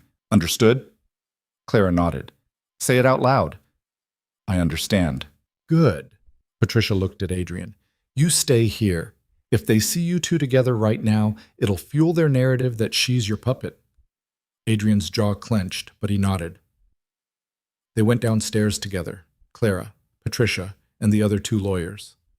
The FBI agents were waiting in the lobby, 2 of them, a man and a woman, both wearing the kind of suits that said federal budget instead of custom tailored. "Ms. Hayes," the woman said, flashing credentials. "Special Agent Jennifer Morrison. This is Special Agent David Park. We'd like to ask you a few questions about your relationship with Adrian Versetti and your presence at the Carmichael Gala on the night of October 15th. Patricia stepped forward. "My client will be invoking her Fifth Amendment rights and will not be answering questions at this time." Agent Morrison's expression hardened. "Ms. Hayes, we're not accusing you of anything. We just want to understand your relationship with Mr. Versetti and what you know about his business dealings." "My client invokes her Fifth Amendment rights," Patricia repeated. "You're a law student," Agent Park said, directing his words at Clara. "You understand the legal system. You know that cooperation now could mean the difference between being a witness and being a defendant." Clara opened her mouth. Patricia's hand landed on her arm, firm, warning. "Fifth Amendment," Clara said quietly. The agents tried for another 15 minutes, asking questions designed to elicit responses, painting pictures of Adrian as a monster using her, offering deals and immunity and safety if she'd just talk to them.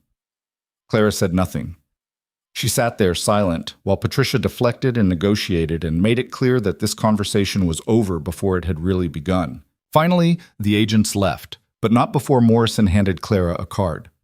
"When you're ready to talk, and you will be ready eventually, call me. We can protect you. He can't." They walked away, and Clara felt the weight of their suspicion settle over her like handcuffs she hadn't been arrested for yet. Patricia guided her back upstairs, where Adrian was waiting, looking like he'd aged 5 years in the past hour.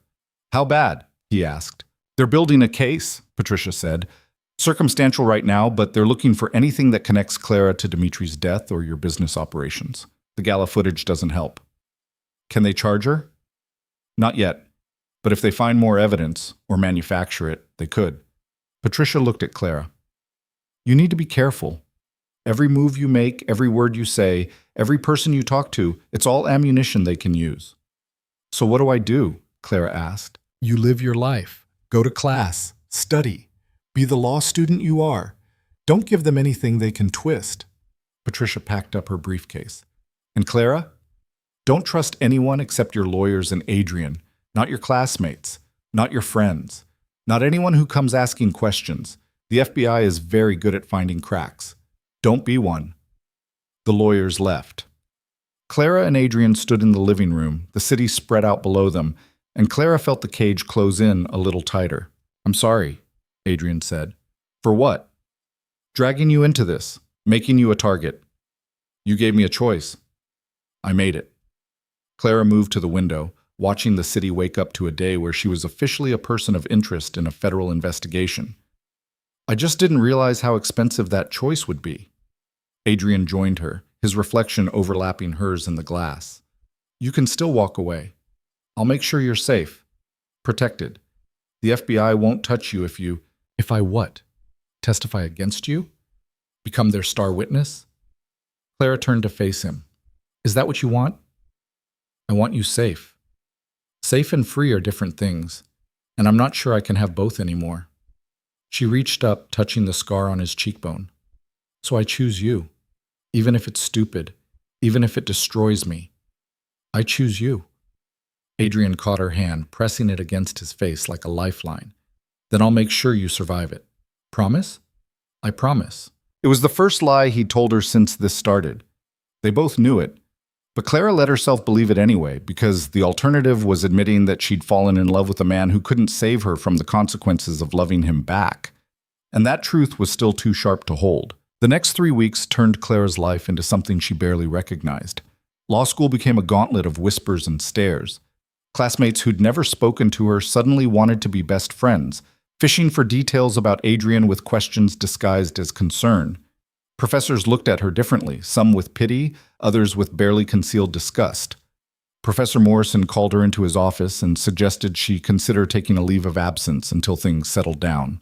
Clara told him she'd see him in class. The FBI followed her everywhere. Not obviously, they were professionals, but Clara had learned to spot the unmarked cars, the agents pretending to read newspapers outside her building, the woman who showed up at the same coffee shop 3 days in a row. Patricia said it was intimidation tactics, meant to make Clara feel isolated and afraid. It was working. Adrian threw himself into damage control with the Russians, which meant he was gone for days at a time, coming home at 3 or 4 in the morning smelling like cigar smoke and tension. When he was there, he was distracted, constantly on the phone with Luca or other people whose names Clara didn't know, speaking in coded language about shipments and territories and problems that needed solving. They barely spoke, barely touched. The intimacy of that first night felt like something that had happened to different people in a different life. Clara told herself it didn't matter, that this was the arrangement, business first, everything else a distant second. But lying alone in her massive bed in the middle of the penthouse, she felt the loneliness settle into her bones like winter. On the 19th day after the FBI's visit, Clara came home from a particularly brutal criminal procedure class to find Adrian in the living room with 3 men she'd never seen before. They all stopped talking the moment she walked in. Clara, Adrian said, his tone careful, we're in a meeting. I live here. I know, just give us 20 minutes. It was a dismissal, polite but absolute. Clara went to her room and slammed the door hard enough to rattle the frame. She threw her bag on the bed and stood at the window, watching the city and trying not to cry from frustration and hurt, and the slow realization that she'd traded one kind of cage for another. 40 minutes later, there was a knock on her door. Go away, Clara said. Adrian opened the door anyway. He looked exhausted, shadows under his eyes, his shirt wrinkled, the careful control he usually maintained fraying at the edges. They're gone, he said. Great, mission accomplished. You get your privacy. Don't do that. Do what? Be upset that you treat me like a child you need to protect instead of a partner you trust? You're not my partner, Adrian said, and the words landed like a punch. You're… what? Your fake fiancé? Your liability? The law student you're babysitting until the 6 months are up? Clara turned to face him, anger overriding caution. What am I to you, Adrian? Because I'm getting really tired of not knowing. He crossed the room in 3 strides, gripping her arms. You're the one thing in my life I can't afford to lose. You're the reason I'm negotiating with Russians instead of going to war. You're the person I think about every time I make a decision that could get me killed. That's what you are. Then stop shutting me out. I'm trying to protect you. I don't want protection. I want the truth. Clara pulled free. Who were those men? What are you planning? Adrian was silent for a long moment. Then, we found who killed Dmitri. It wasn't the Russians. It was one of my own people working with a rival family, the Calabrese organization out of Jersey. They wanted to start a war, weaken both sides, and move in on the territory. Clara's legal training kicked in. Do you have proof? Enough to convince the Russians. Luca's been tracking money transfers, communications. We have the traitor identified. What are you going to do to him? What do you think? Clara sat on the bed, her legs suddenly unsteady. You're going to kill him. He killed 5 people and tried to start a war that would have resulted in dozens more deaths. What would you do? I'd let the justice system… There is no justice system for people like us, Clara. Only survival. Adrian sat beside her, close enough that she could feel the heat radiating off him. This is my world. This is what I do. And if that's too much for you, if you can't reconcile the man who cooks you dinner with the man who orders executions, then maybe you should take the FBI up on their offer. Is that what you want? For me to leave? No. But I can't keep pretending you'll be safe here. The FBI is circling. The Russians are barely convinced of my innocence. And now the Calabrese family knows you exist, which makes you a target. He looked at her with something raw and desperate in his eyes. I can't protect you and run this organization. One of them is going to suffer, and I can't let it be you. Clara reached for his hand, threading her fingers through his. What if I don't want to be protected? What if I want to help? How? I'm a law student. I understand evidence, testimony, how to build cases. Let me look at what Luca found. Let me help you prove the Calabrese connection in a way that convinces everyone, the Russians, your people, anyone who might doubt. Adrian studied her face. You want to help me build a case for murder. I want to help you survive. If that means using my skills to make sure the right person pays for what they did, then yes. This isn't a moot court exercise, Clara. These are real people who will really die. I know. She did know. And the fact that she was willing to help anyway told her exactly how far she'd fallen from the idealistic law student who'd wanted to fight for justice. But if someone has to die, it should be the person who actually committed the crime. That's still justice, just delivered differently. Adrian pulled her close, his arms wrapping around her like he was trying to absorb her into his skin. You're going to regret this. Probably. But I'd regret losing you more.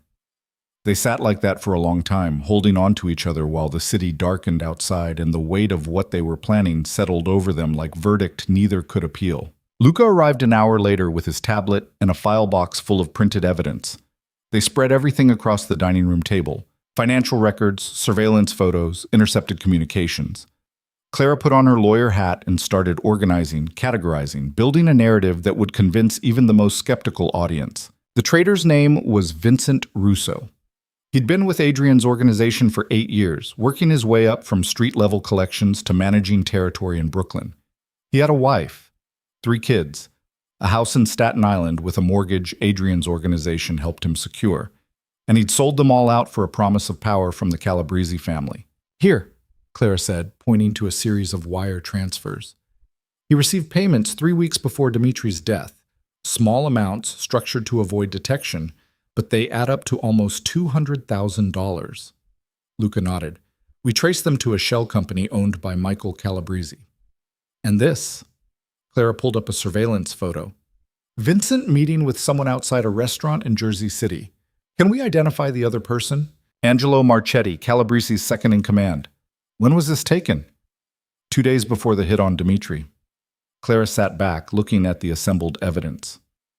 This is enough. It shows motive, means, opportunity. Vincent had access to your organization's operations, knew how you conducted business, could make the hit look like your style. He had financial incentive from the Calabrese family, and he had direct contact with their leadership immediately before the murders. It's enough for you, Adrian said. But the Russians don't think like lawyers.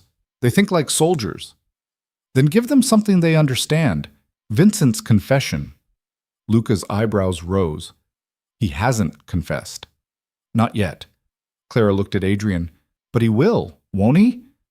The silence that followed was heavy with implications Clara couldn't quite name but understood anyway.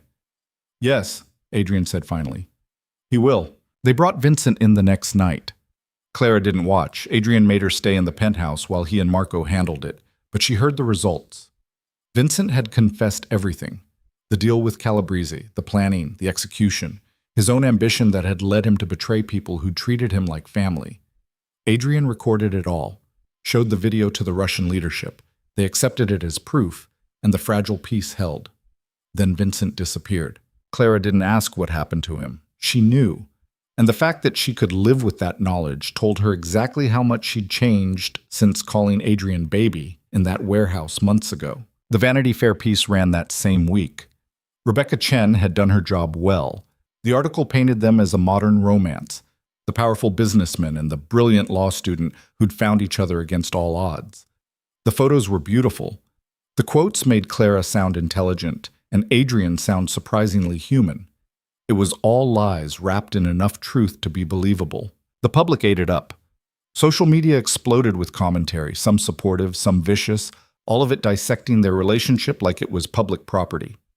Clara stopped reading the comments after someone posted her law school class schedule and suggested she wasn't safe there. Patricia filed for a restraining order against the most aggressive online harassers. Adrian doubled security. Clara kept going to class because giving up felt like letting them win. But everything had shifted. The FBI investigation intensified. Agent Morrison showed up at Columbia, requesting another interview that Patricia shut down immediately. They subpoenaed Adrian's financial records, which his army of lawyers fought in court. The pressure was building, and Clara could feel the walls closing in. Then Emma got sick. Diane called at midnight on a Thursday, her voice shaking. She spiked a fever. They're running tests. The doctors are worried the cancer might be back. Clara grabbed her coat. I'm coming. The hospital is crawling with reporters. Someone leaked that Emma's your niece. They're camped outside trying to get statements. I don't care. I'm coming. Marco drove her to Mount Sinai through empty streets while Clara tried to control her breathing and failed. Emma couldn't relapse, not now, not after everything they'd sacrificed to get her treatment. The hospital was exactly as Diane had warned. Reporters everywhere. Cameras flashing as Clara ran from the car to the entrance with Marco clearing a path through them like a human bulldozer. She found Diane in the waiting room, looking destroyed. They held each other while doctors ran tests, and Clara prayed to anything that might be listening that Emma would be okay. Adrian showed up an hour later, somehow managing to enter through a private entrance without press seeing him. He brought coffee and food neither of them could eat, and he sat with them in that awful waiting room like he belonged there. She's going to be fine, Adrian said. You can't know that, Clara said. She's a fighter, like you. She'll be fine. The doctor emerged at 3 a.m. with results. Emma's fever was from a regular infection, not cancer recurrence. The treatment was working. She was going to be okay. Clara collapsed against Adrian and cried. From relief, from exhaustion, from the overwhelming weight of everything that had happened in the past month. He held her and let her fall apart. And Diane watched them with an expression Clara couldn't quite read. They stayed until Emma woke up, groggy but smiling. She saw Adrian, and her eyes went wide. You're the one from the pictures, Emma said. Are you really marrying Aunt Clara? Adrian looked at Clara, something unreadable in his expression. Yes, I really am. Good. She needs someone to take care of her. She's always taking care of everyone else. I know, Adrian said softly. I'll make sure she's taken care of. Emma fell back asleep. Diane pulled Clara aside while Adrian stayed by Emma's bed, looking at the 7-year-old like she was something precious. He loves you, Diane said quietly. It's complicated. No, it's not. I've seen complicated. I've seen convenient. I've seen arrangements and business deals. This isn't that. Diane gripped Claire's hand. Whatever he is, whatever he's done, he loves you, and you love him. The rest is just details. Clara watched Adrian through the window, saw him tuck the blanket around Emma with surprising gentleness, and felt something crack open in her chest. I'm so far past the point of no return, Clara whispered. I know, but at least you're not alone there. They left the hospital at dawn. Marco drove them back to the penthouse, and Clara fell asleep against Adrian's shoulder, too exhausted to maintain distance. She woke in her bed. He must have carried her, still in yesterday's clothes. Light streamed through the windows. Her phone showed 17 missed calls. Clara stumbled into the living room and found Adrian at the dining table with Luca and 2 other men, studying what looked like building schematics. Clara, Adrian said, standing immediately, you should sleep more. What's happening? Nothing you need to worry about. Adrian? He exchanged glances with Luca. Then, the Calabrese family knows we identified Vincent. They're planning retaliation. Clara's exhaustion evaporated. Against you? Against everyone I care about. You, Diane, Emma, my people. His jaw was tight. They're not subtle. It'll be a statement. When? We don't know. Soon. He gestured to the schematics. We're preparing, increasing security, moving people to safe houses, making sure everyone's protected. What about you? I'll be fine. That's not an answer. Adrian crossed to her, cupping her face in his hands. I'm not going to let them hurt you. Any of you. Whatever it takes. Even if it means war. Even then. The attack came 2 days later, but not the way anyone expected. Clara was in civil procedure when Marco burst into the classroom, not caring about the 30 students and Professor Chen staring at him. Ms. Hayes, now. Clara grabbed her bag and ran. In the car, Marco explained through clenched teeth. Someone hit the penthouse, tried to plant a bomb. Building security caught them, but it was close. Too close. Is Adrian? He's fine. He wasn't there. But Clara, they got through our security. Someone on the inside helped them. Another traitor. Another person Adrian had trusted, who'd sold them out. The penthouse was surrounded by police when they arrived. Patricia was already there, managing the situation with the efficiency of someone who'd done this before. Adrian stood by the windows, his phone pressed to his ear, his voice low and dangerous.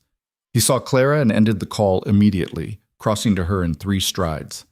Are you okay? I'm fine. Marco got me out of class. Good. He turned to Marco.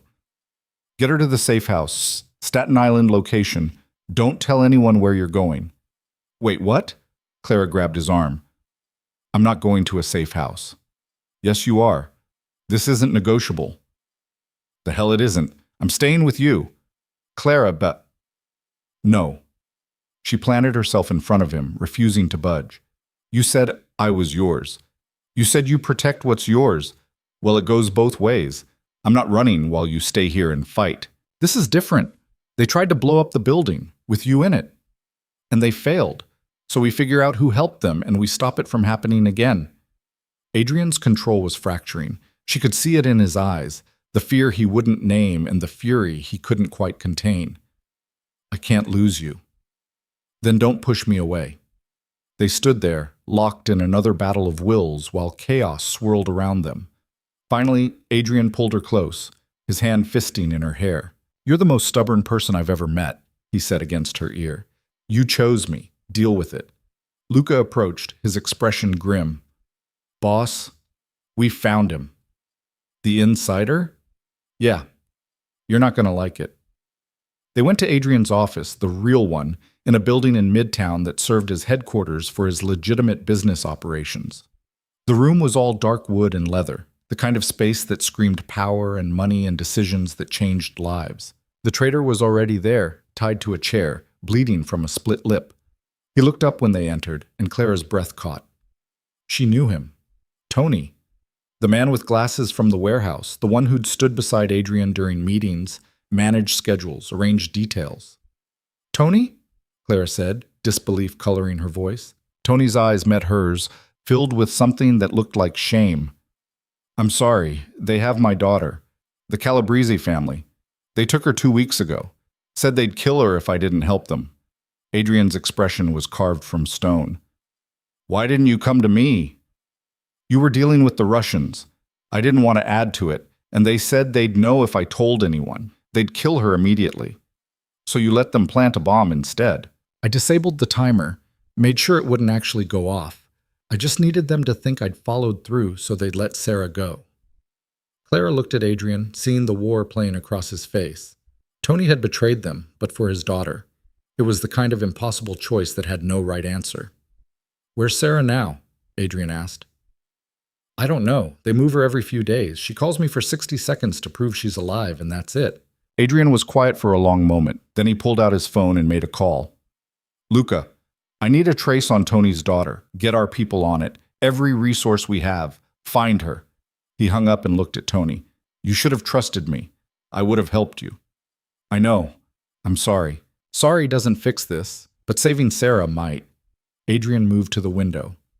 We find your daughter. We get her back.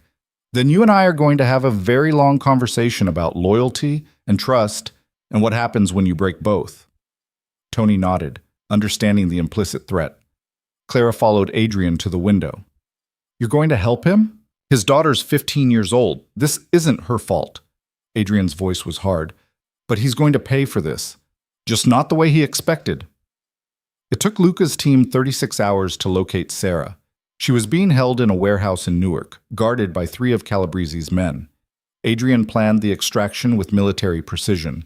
His people going in quiet, getting the girl out before anyone knew what was happening. Clara insisted on coming. Absolutely not, Adrian said. I'm a witness. If this goes to court, I can testify that you rescued a kidnapped child from dangerous criminals. That plays well for your public image. This isn't about public image. Everything's about public image when the FBI is investigating you. Clara crossed her arms. I'm coming. You can argue, or you can let me help. Adrian looked at her for a long moment, then, you stay in the car. You don't leave Marco's sight. If shooting starts, you get down and stay down. Deal. They drove to Newark after midnight.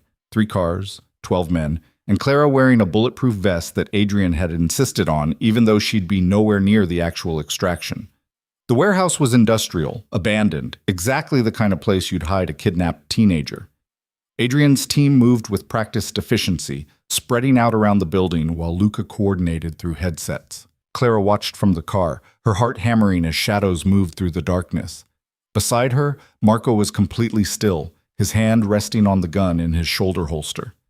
This is what he does, Clara said quietly. Isn't it? Rescue people, fix problems, take care of his own. Among other things, Marco confirmed. Boss isn't just what people think. He's more complicated than that. Gunshots cracked through the night. Clara flinched. Marco's hand tightened on his weapon. Stay down, he ordered. More shots, shouting, then silence. Clara's phone buzzed, a text from Adrian. We have her. She's safe. Relief flooded through her. They waited while Adrian's team secured the area, taking out Calabrese's guards with efficient violence that Clara tried not to think too hard about. Then Adrian emerged from the warehouse with a teenage girl wrapped in a blanket, her face tear-stained but alive.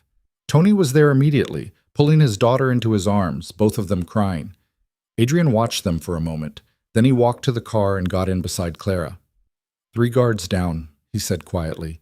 2 wounded, 1 dead. Calabrese will know it was us. Good, Clara said. Let him know.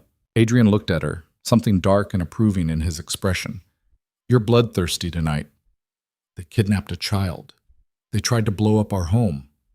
I'm done being diplomatic. So am I. The war with the Calabrese family lasted another week. It was brutal, efficient, and entirely one-sided. Adrian had been holding back, trying to avoid collateral damage and keep civilian casualties to 0. But Clara's words had unlocked something in him, permission to stop playing nice. He dismantled Calabrese's operation piece by piece, froze their assets through legal channels, bought out their protection, turned their own people against them with better offers and ironclad guarantees. And when Michael Calabrese himself tried to negotiate a truce, Adrian invited him to dinner at a neutral restaurant and made him an offer. Leave New York. Take your family and go. I'll give you 48 hours and safe passage. or stay and watch me destroy everything you've built over the next month. Calabrese chose survival. Within 3 days, the entire organization had dissolved or been absorbed into Adrian's network. The FBI investigation stalled out.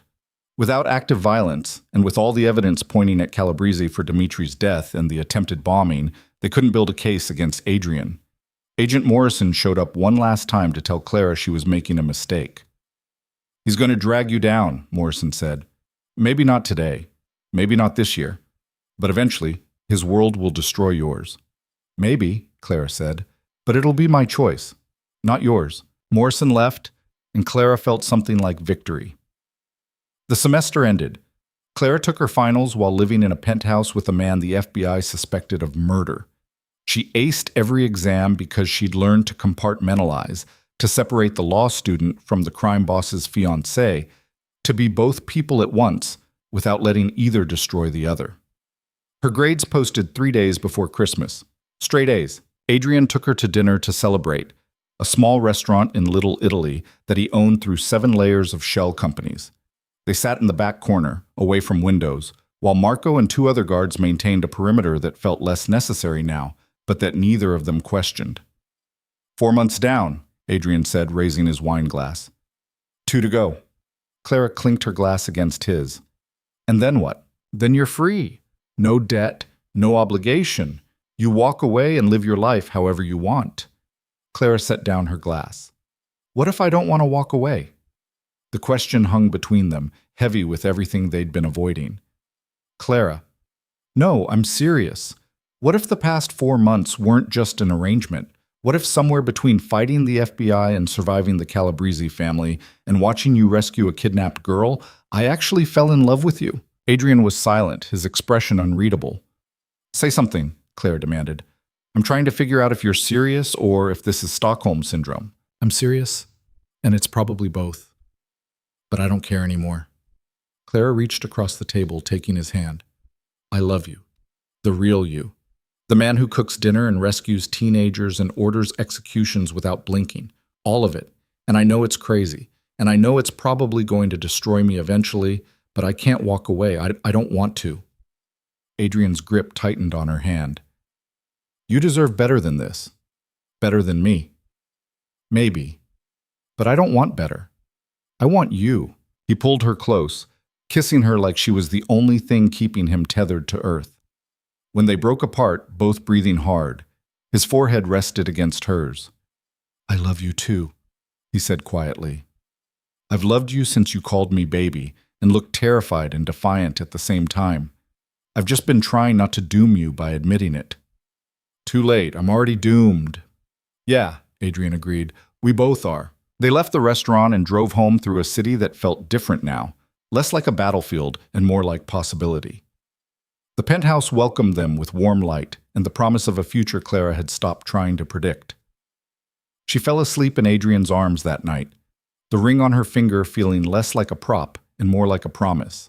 And for the first time since this started, Clara let herself believe they might actually survive this. Together. Against everything. For real. Christmas morning arrived with snow falling over Manhattan, the kind of picture-perfect scene that belonged in movies rather than real life. Clara woke to find Adrian already awake, watching her with an expression she couldn't quite name. Merry Christmas, he said softly.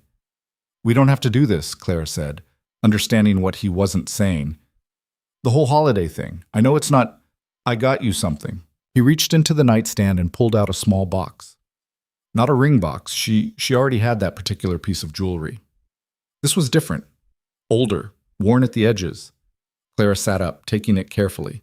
Inside was a locket, gold and delicate, with an inscription on the back in Italian. What does it say? Clara asked. Courage is choosing love even when fear says run. Adrian's voice was quiet. It was my mother's. She wore it every day until she died. I want you to have it. Clara's throat tightened. Adrian, I can't. This is too much. It's not enough. He took the locket, fastening it around her neck with careful hands. You've survived the FBI, the Russians, the Calabrese family, and me. If anyone's earned the right to wear it, it's you. Clara touched the locket, feeling the weight of history and trust, and something that felt dangerously close to forever. I got you something too. It's not as meaningful, but she pulled out a small wrapped package from her own nightstand. Inside was a first edition of The Great Gatsby, the dust jacket pristine despite its age. Adrian's eyes widened. Clara, this is... How did you even... I have my ways, and before you ask, I paid for it myself. With money I earned tutoring undergrads, not with anything you gave me. She smiled. I wanted you to have something that was just for me. No strings, no arrangements, just a gift. He pulled her close, the book pressed between them, and kissed her like she was the answer to every question he'd been too afraid to ask. They spent Christmas morning in bed, trading stories about holidays past, his full of boarding schools and nannies after his mother died, hers full of her parents making magic out of nothing until the car accident took them both.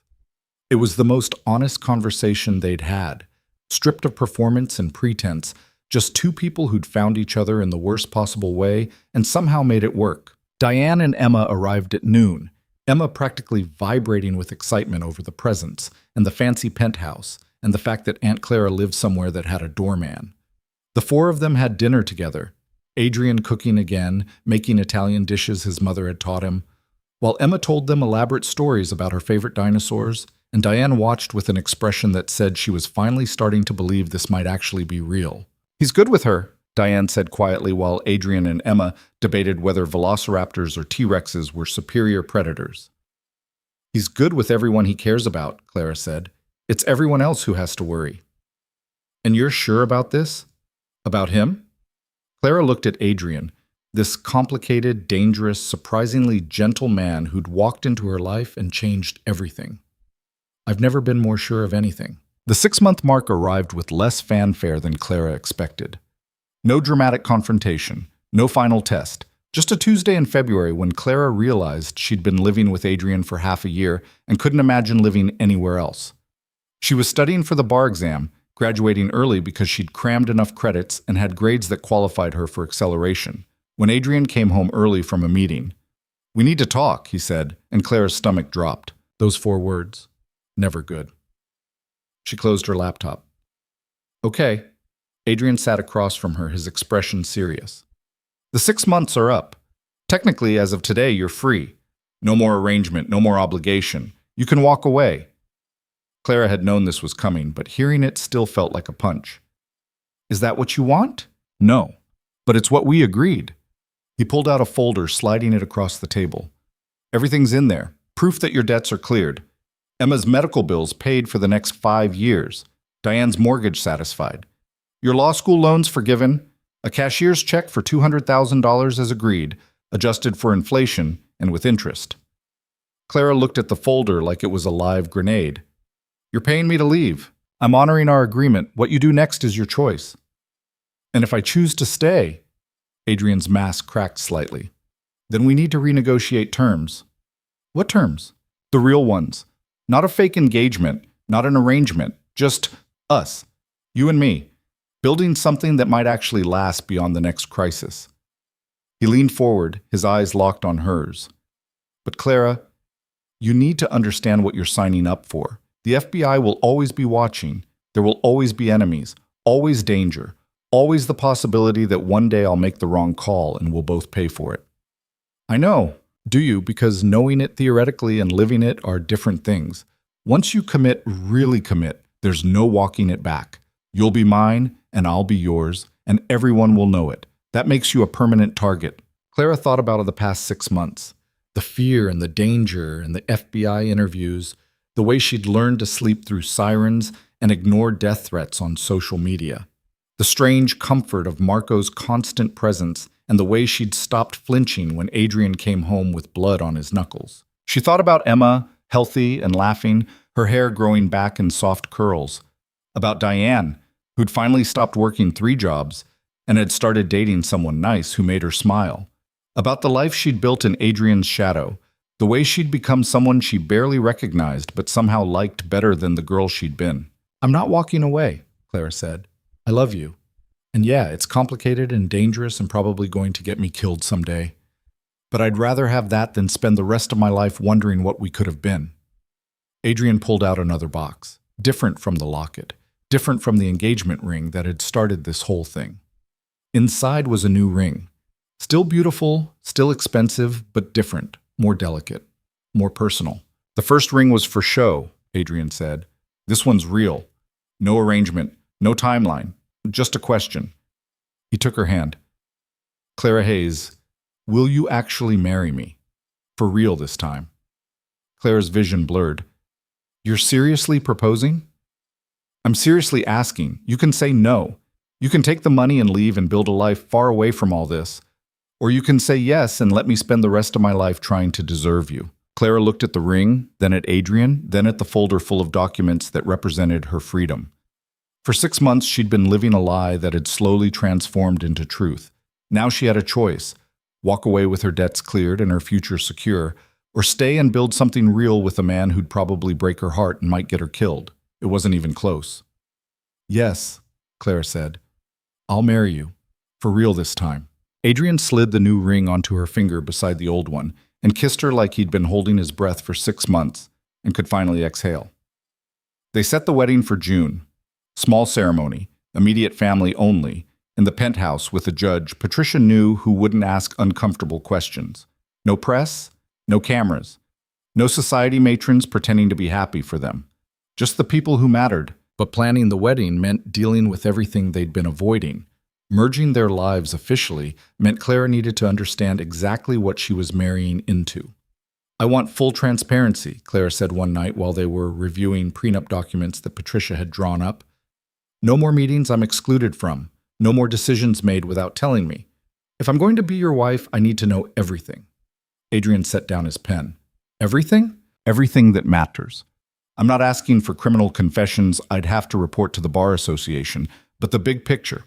How your organization works, who your allies are, what threats we're facing. I can't help you if I'm in the dark. You want to be involved? I am involved. I have been since the gala.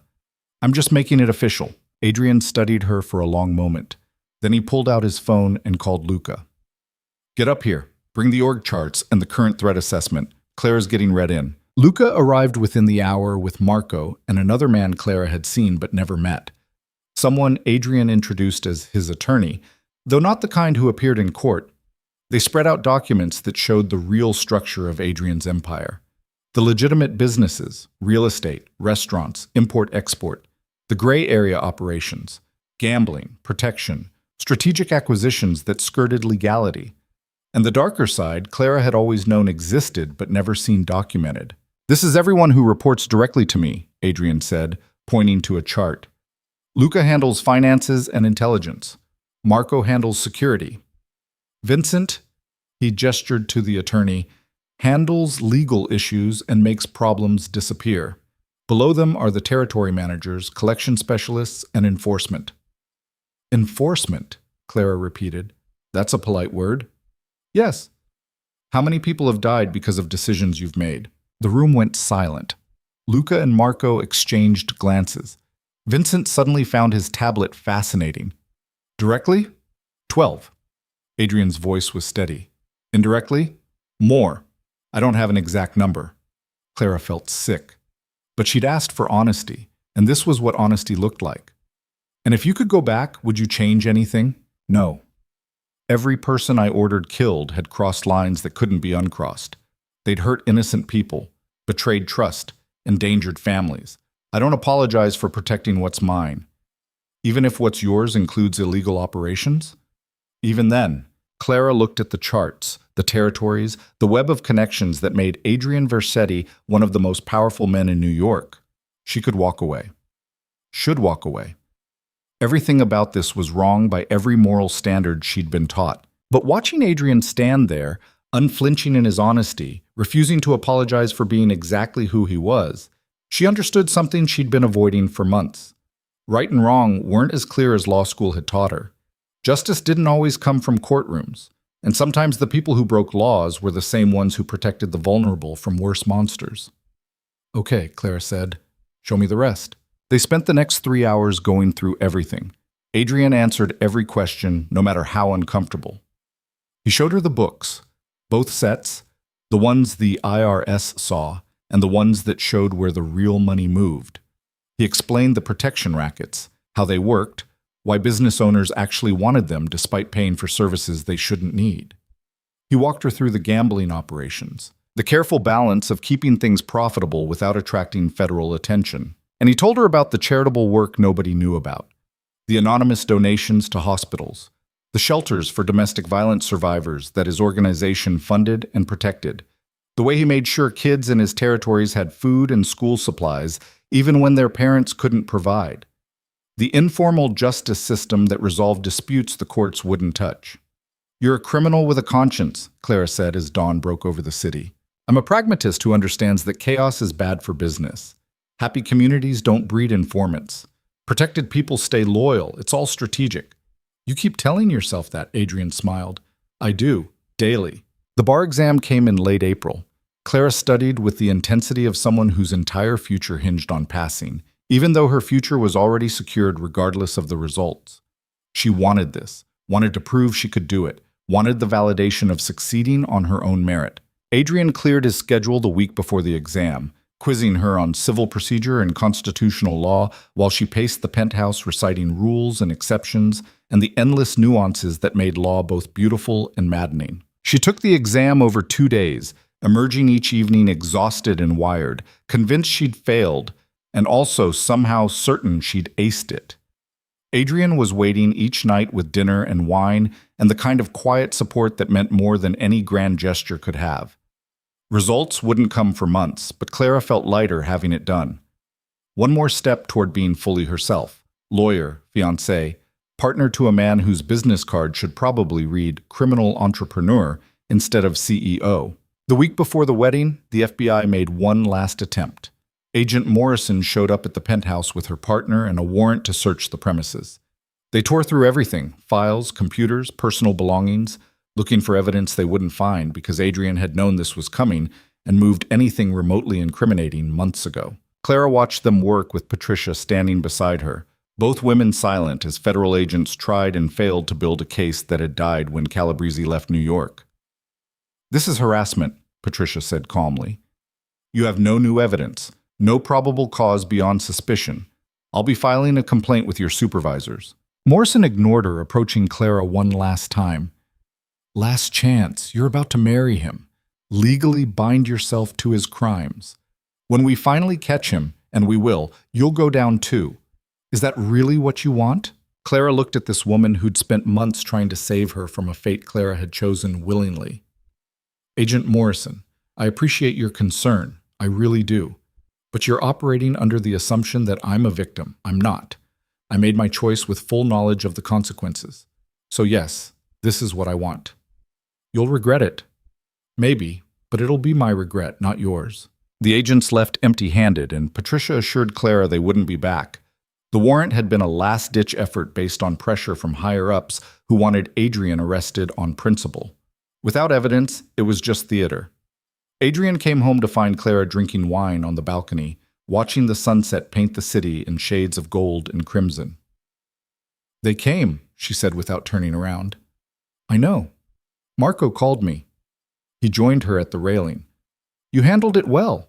I'm getting good at this. The lying, the deflecting, the choosing you over everything I used to believe about right and wrong. Second thoughts?" "Daily." Clara turned to face him. "But I'm marrying you anyway, next week, in front of people we love, for real." "For real," Adrian echoed. "I just need you to promise me something. Anything. Don't get killed. Don't go to prison. Don't make me regret believing that we could actually pull this off." Her voice cracked slightly. "Because I love you, and I'm choosing this. But I'm also terrified that one day I'll wake up and you'll be gone, and I'll have nothing but the memory of thinking we were invincible." Adrian pulled her close, his arms solid and warm around her. "I can't promise I'll live forever. This life doesn't come with guarantees, but I can promise that every day I have, I'll spend trying to build something that lasts. For us. For the people we care about, for the future we're making." "That's not exactly reassuring."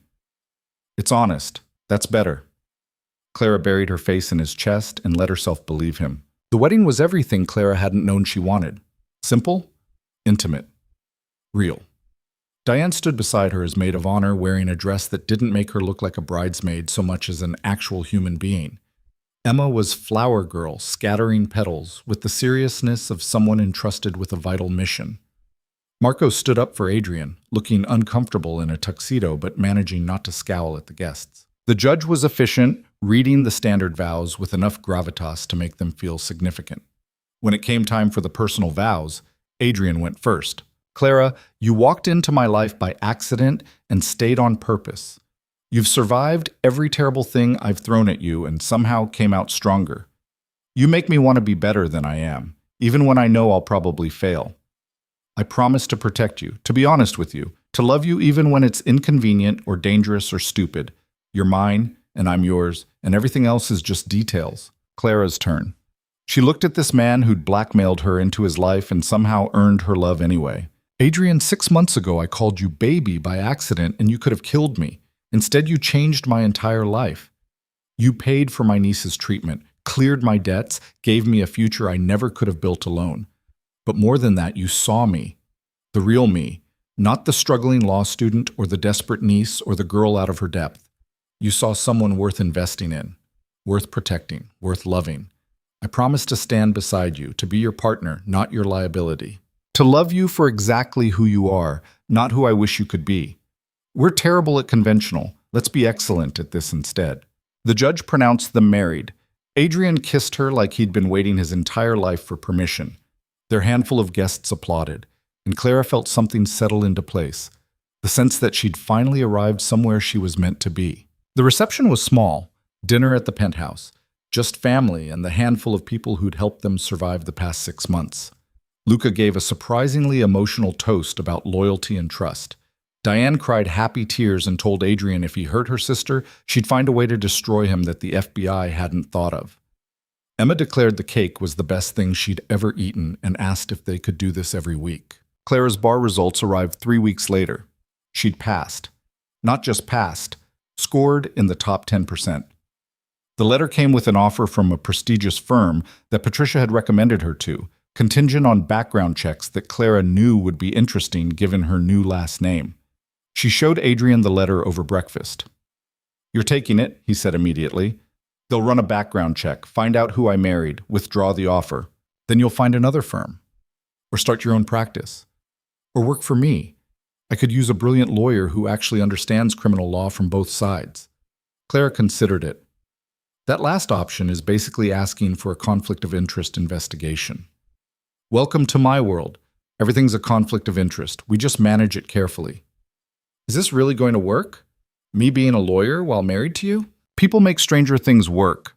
Adrian took her hand. You've earned this. Don't let my reputation take it from you. Clara called the firm, accepted the position, waited for the background check to come back. It came back clean, or clean enough. The firm knew who she'd married. They also knew she'd had no involvement in any criminal activity, had passed the character and fitness evaluation, and had references that spoke to her integrity. They offered her the position anyway, with the caveat that she'd need to recuse herself from any cases involving her husband's interests. Clara accepted. Her first day, she walked into a Manhattan law office wearing a suit she'd bought with her own money, carrying a briefcase that Adrian had given her as a graduation present, and introduced herself as Clara Verschetti, attorney at law. It felt like victory. The first year of marriage was an education in balance. Clara learned to be both, the lawyer who fought for justice in courtrooms, and the wife who understood her husband ordered executions over dinner. She defended clients who needed help and turned a blind eye to the aspects of Adrian's business she legally couldn't acknowledge. It required compartmentalization that would have broken the person she'd been before meeting him.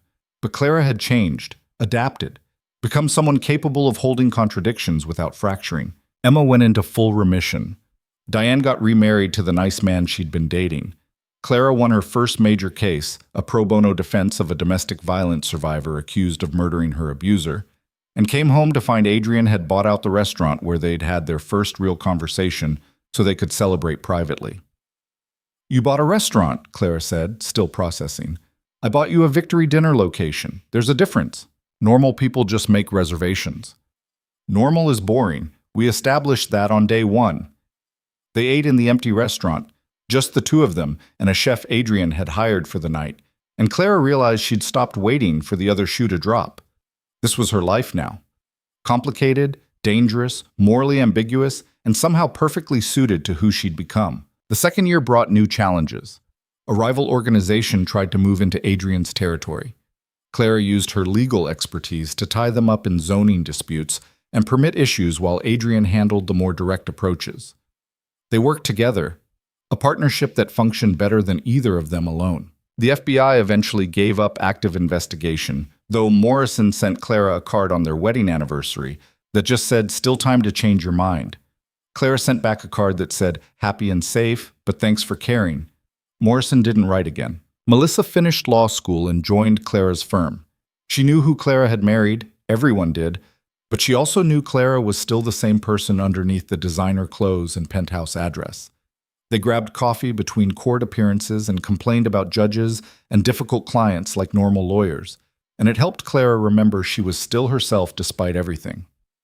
3 years into the marriage, Clara discovered she was pregnant. She stared at the test in the bathroom of the penthouse, her mind racing through implications. A child. Their child. An innocent person who'd be born into Adrian's world with all its dangers and complications. She found Adrian in his office, reviewing reports with Luca. They both looked up when she entered. "I need to talk to you," Claire said. "Alone." Luca excused himself immediately. Adrian stood, concern crossing his features. "What's wrong?" "Nothing's wrong. Or everything is. I'm not sure yet." Clara sat down, suddenly exhausted. "I'm pregnant." Adrian froze. "Pregnant?" "Yes. About 6 weeks, according to the test. I haven't seen a doctor yet, but..." He was across the room in 2 strides, pulling her up and into his arms. "We're having a baby. You're happy about this? Are you not?" Clara pulled back to look at him. "I'm terrified. We're bringing a child into your world, our world, the same world that includes FBI investigations and rival organizations and violence. How do we protect them from that? The same way we protect each other, carefully, completely, with every resource we have." Adrian's hand settled on her still flat stomach. "This child will be loved, protected, given every advantage we can provide. And yes, they'll grow up knowing their father isn't conventional, but they'll also know he's honest, loyal, committed to family above everything." "What if it's not enough? Then we'll figure it out, together, like we figured out everything else." Clara let herself believe him. Their daughter was born on a Tuesday in March, weighing 7 pounds and 3 ounces, with Adrian's dark hair and Clara's stubborn expression. They named her Sophia, after Adrian's mother, and she immediately became the most protected child in New York. Marco, terrifying enforcer and loyal bodyguard, cried when he held her for the first time. Luca opened a trust fund that would ensure Sophia never wanted for anything. Diane and Emma visited constantly, Emma delighted to finally be a big cousin. And Adrian, ruthless crime boss who'd built an empire on fear and calculation, became the most devoted father Clara had ever seen. He changed diapers and handled 3 a.m. feedings and sang Italian lullabies his mother had taught him. He installed security that would make the Secret Service jealous and vetted every nanny candidate like they were applying for national security clearance. "She's made you soft," Clara teased one night, watching him rock Sophia to sleep. "She's made me realize what actually matters," Adrian corrected. "Everything I've built, all of it, is so she can grow up safe, protected, free to choose her own path.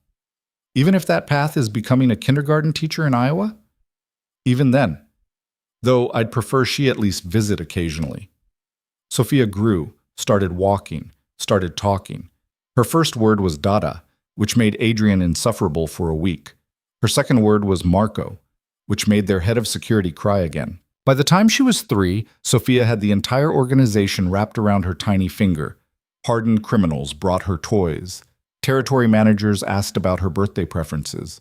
The most feared men in New York's underworld turned into softened puddles when she smiled at them. "We've created a monster," Clara said, watching Sophia command Marco to play Tea Party. "We've created perfection," Adrian corrected. Clara passed the bar in 2 more states, building a practice that handled everything from pro bono criminal defense to corporate law. She made partner at her firm. Won cases that set precedents, built a reputation separate from her husband's, though everyone still knew exactly who she'd married. She and Adrian settled into a rhythm. He ran his empire with calculated precision. She navigated the legal world with hard-earned skill. They raised Sophia together, protecting her from the worst of Adrian's world while preparing her for the realities she'd eventually need to understand. Some nights, Clara still thought about that warehouse, the moment she'd called him baby and changed the trajectory of her entire life. How terrified she'd been, how certain she was going to die, and how instead she'd found this, a life built on impossible foundations that somehow held steady through every storm. Emma graduated high school cancer-free, heading to college with scholarships and a future Clara had once thought impossible. Diane had 2 more kids with her husband and sent Clara photos of their growing family with messages about how grateful she was for everything. The debts that had once defined Clara's existence were distant memories. The desperation that had driven her to that warehouse had been replaced by a different kind of urgency, the need to be worthy of the second chance she'd been given. On their 5th anniversary, Adrian took Clara back to the Plaza Hotel, where they'd had their first public appearance as a couple. The ballroom was empty except for the 2 of them, reserved for the night at astronomical cost. 5 years, Adrian said, pulling her onto the dance floor. You've survived 5 years of me. You've survived 5 years of me correcting your legal assumptions, Clara countered. Fair point. He spun her gently, the movement practiced and familiar. Do you ever regret it, saying yes that night? Clara thought about it honestly. Sometimes I regret how we started. The coercion, the manipulation, the way you backed me into a corner and made me choose survival over principles. I know. I'm sorry for that. But I don't regret where we ended up, this life we've built. Sophia, us, even the complicated parts. She rested her head against his chest. You gave me a choice when I had none, and somehow that lack of choice became the best decision I ever made. You gave me something I thought I'd never have, Adrian said quietly. Someone who knew exactly what I was and loved me anyway, not despite the darkness, including it. They danced in the empty ballroom while the city glittered around them, and Clara understood something fundamental. Love wasn't always soft or easy or morally simple. Sometimes it was choosing the complicated person over the simple path. Sometimes it was building something beautiful out of broken pieces. Sometimes it was looking at a life you'd never planned and recognizing it as exactly where you belonged. The word that had started everything, baby, slipped out in terror and desperation, had become something they used tenderly. A reminder of how far they'd come. A private joke between 2 people who'd found each other in the worst possible way and made it work anyway. Years later, when Sophia asked how her parents met, Clara and Adrian looked at each other and smiled. It's complicated, Clara said. But worth it, Adrian added. Like us, they said together. And it was true. All of it. The complications and the worth and the impossible reality of 2 people who should never have worked but somehow built an empire together. Not just of territory and power, but of trust and partnership and the kind of love that survived FBI investigations and gang wars and every obstacle the world threw at them. Clara Hayes had walked into a warehouse to save her niece and walked out engaged to a crime boss. She'd been terrified and desperate and absolutely certain it would destroy her. She'd been wrong. It hadn't destroyed her. It had transformed her into someone stronger, someone capable of holding contradictions, someone who could be both the brilliant lawyer fighting for justice and the wife who understood that justice sometimes wore an expensive suit and made decisions that couldn't be defended in court. She'd found her place in Adrian's world not by becoming someone else, but by becoming more completely herself. Flawed and fierce and uncompromising in her own way. And the man who'd blackmailed her into his life had become the person she trusted most in the world, the father of her child, the partner who made her better without requiring her to be perfect. They'd built something real out of a foundation of lies, created a family from an arrangement, turned 6 months into forever. It wasn't the life Clara had planned. It wasn't even the life she would have chosen if given better options. But standing in that ballroom 5 years later, dancing with the man who'd saved her by destroying everything she thought she knew about herself, Clara understood that the best lives were rarely the planned ones. Sometimes they started with a careless word in a dangerous place. Sometimes they were built by people brave enough, or foolish enough, to choose love over safety. Sometimes they required becoming someone you never imagined just to discover you'd been that person all along. Clara had called Adrian Verschetti baby by accident and fallen in love with him on purpose.